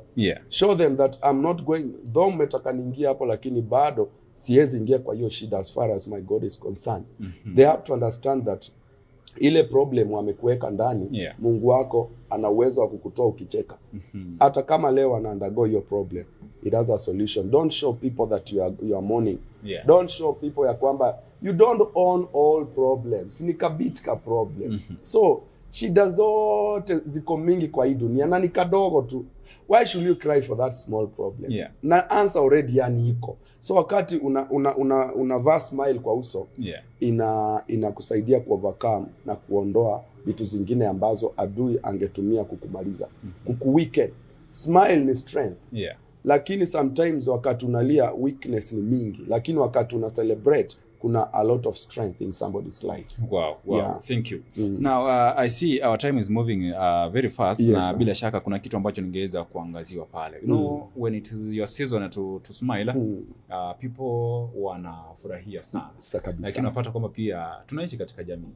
Ikiwa ni wakati wangu wa kufurahia, kuna wale ambao hawafurahii. Wakati wangu wa kucheka unapata kwamba tutamsubiri tu mwaka ujao. Sasa hivi anajiona amebobea sana. Now, can you help us in terms of aligning our faith, obedience and patience with God's timing? Because let's not celebrate forgetting that tomorrow umetaja kwamba tusisherehekee sana wakati huu, tusahau kipindi cha mwaka ujao Januari, wakati ambapo wanasema kwamba Januari kuna kauka kabisa. So my people na watu wabarikiwa wa Mungu, nimependa kuambia kwamba season zingine zinafaa kukua balanced. Na vile umetaja ndugu yangu, sio kila mtu anakupigia makofi ni mashabiki wako. Unaendanga kuwatch mpira unapata kuna watu wanashabikia lakini si wa timu yako. Kuna watu wengi wana pretend wanakucelebrate lakini hawakutamani ufike hapo. Kuna watu waliweka tu foundation wakasema huyo Derek hana future. Hiyo nakataa. Lakini saa hizi wanakuona saa yuko hapa. So unajua ni nini wanafikiria? Wanacheka huko lakini wanaumwa na ndani. Wanaumwa ndani kwa ndani. Do you know, baraka za Mungu wakati mwingine kuna wale wengine hawakuwa wanataka usucceed. Kitu ningependa kuambia watu, Mungu akiinua ameinua. Na wapendwa tukue na subira. Kuna watu wengine wanataka baraka ya haraka. Sasa unaona wanaenda njia zenye hazifai. Kuna mtu saizi anataka kuishi maisha vile mwingine anaishi. Kwa sababu mtu anakula vizuri, ana drive.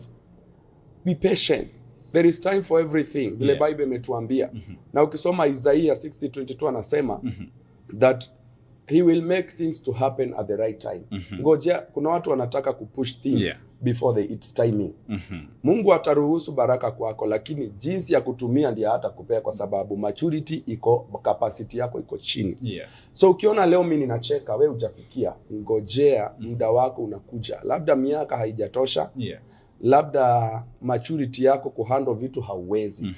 So huyu Derek anapo handle V8, wewe handle paso, utafikia V8. Ujue vile wana balance barabara, lane, kudeal na traffics.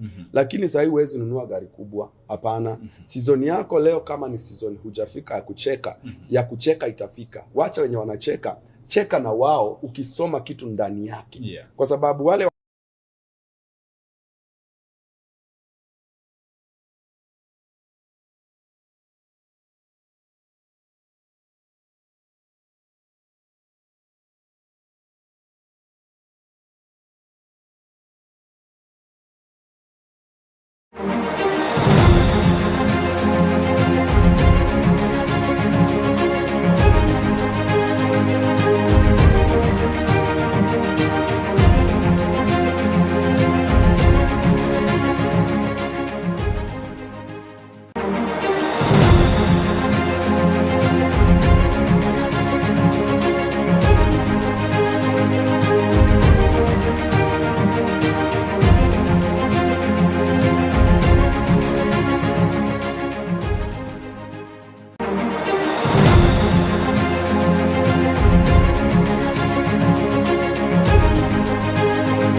Karibu tena mtazamaji, samahani kwa tatizo hilo, sauti kidogo haiko inasikika, lakini washukuru wala ambao ni waelekezi wetu kwa kuhakikisha kwamba tunarejea hewani. Tumesalia na dakika 2 na hizi dakika tutazitumia vizuri ili kuweza kuhakikisha kwamba this festive season we give a word of encouragement to individuals who are going through difficult moments, or we can call them confusing seasons. Unapata kwamba mtu haelewi atafanya nini. Like tumeangazia habari magazetini. Unajua tumekuwa tukizungumza, tukiambia watu wakuwe waangalifu barabarani. But tunaona ajali bado tunazishuhudia. Mchungaji, tukimalizia. Ni msimu wa Krismasi. Sisi sote tunajua kwamba ni wakati wa kusherekea. Lakini vile hali ilivyo katika jamii ama vile mambo yanaenda, unapata kwamba tunajipata pia katika kilio licha kuwa ni msimu wa kusherekea. A word of encouragement to these families going through difficult moments. Wengine hata hawajui sasa watafanya nini. Tukimalizia. Wow. Kwa neno la mwisho na kuwatia moyo. Ni kwamba though ni season ya festive kufurahia, lakini ajali zinatendeka. Kipenda kuambia watu ya kwamba nothing is permanent on this world. Though you are crying today, but that cry haita endure forever. Leo unaweza kuwa unalia, jamii inaweza kuwa ina mourn, watu wanaweza kuwa katika hali ambayo ni tatanishi. Lakini ningependa kuambia kwamba God bado ako pale na anaenda kuleta suluhisho. Hayo mambo yatapita, maisha yataendelea, na Mungu atawabariki. But in the midst of such a problem we are going through, still God akona solution na akona a day of happiness. Hatutamon forever. Because though ajali zinafanyika, kama vile nimeona kuna watu wanaangamia, watu wametoka sherehe, lakini kuna maafa mengi. Ningependa kuambia watu kwamba tuendelee kumwamini Mungu. Atakaa tunapitia kama hayo, hata kama mambo ni magumu, najua atatenda na anaweza. Hizo vitu zimetokea ni za muda mfupi tu, but ningependa kuwatia moyo niwaambia kwamba bado Mungu ana understand hizo situation ziko, na anaenda kususa suluhisho. Kucheka utacheka.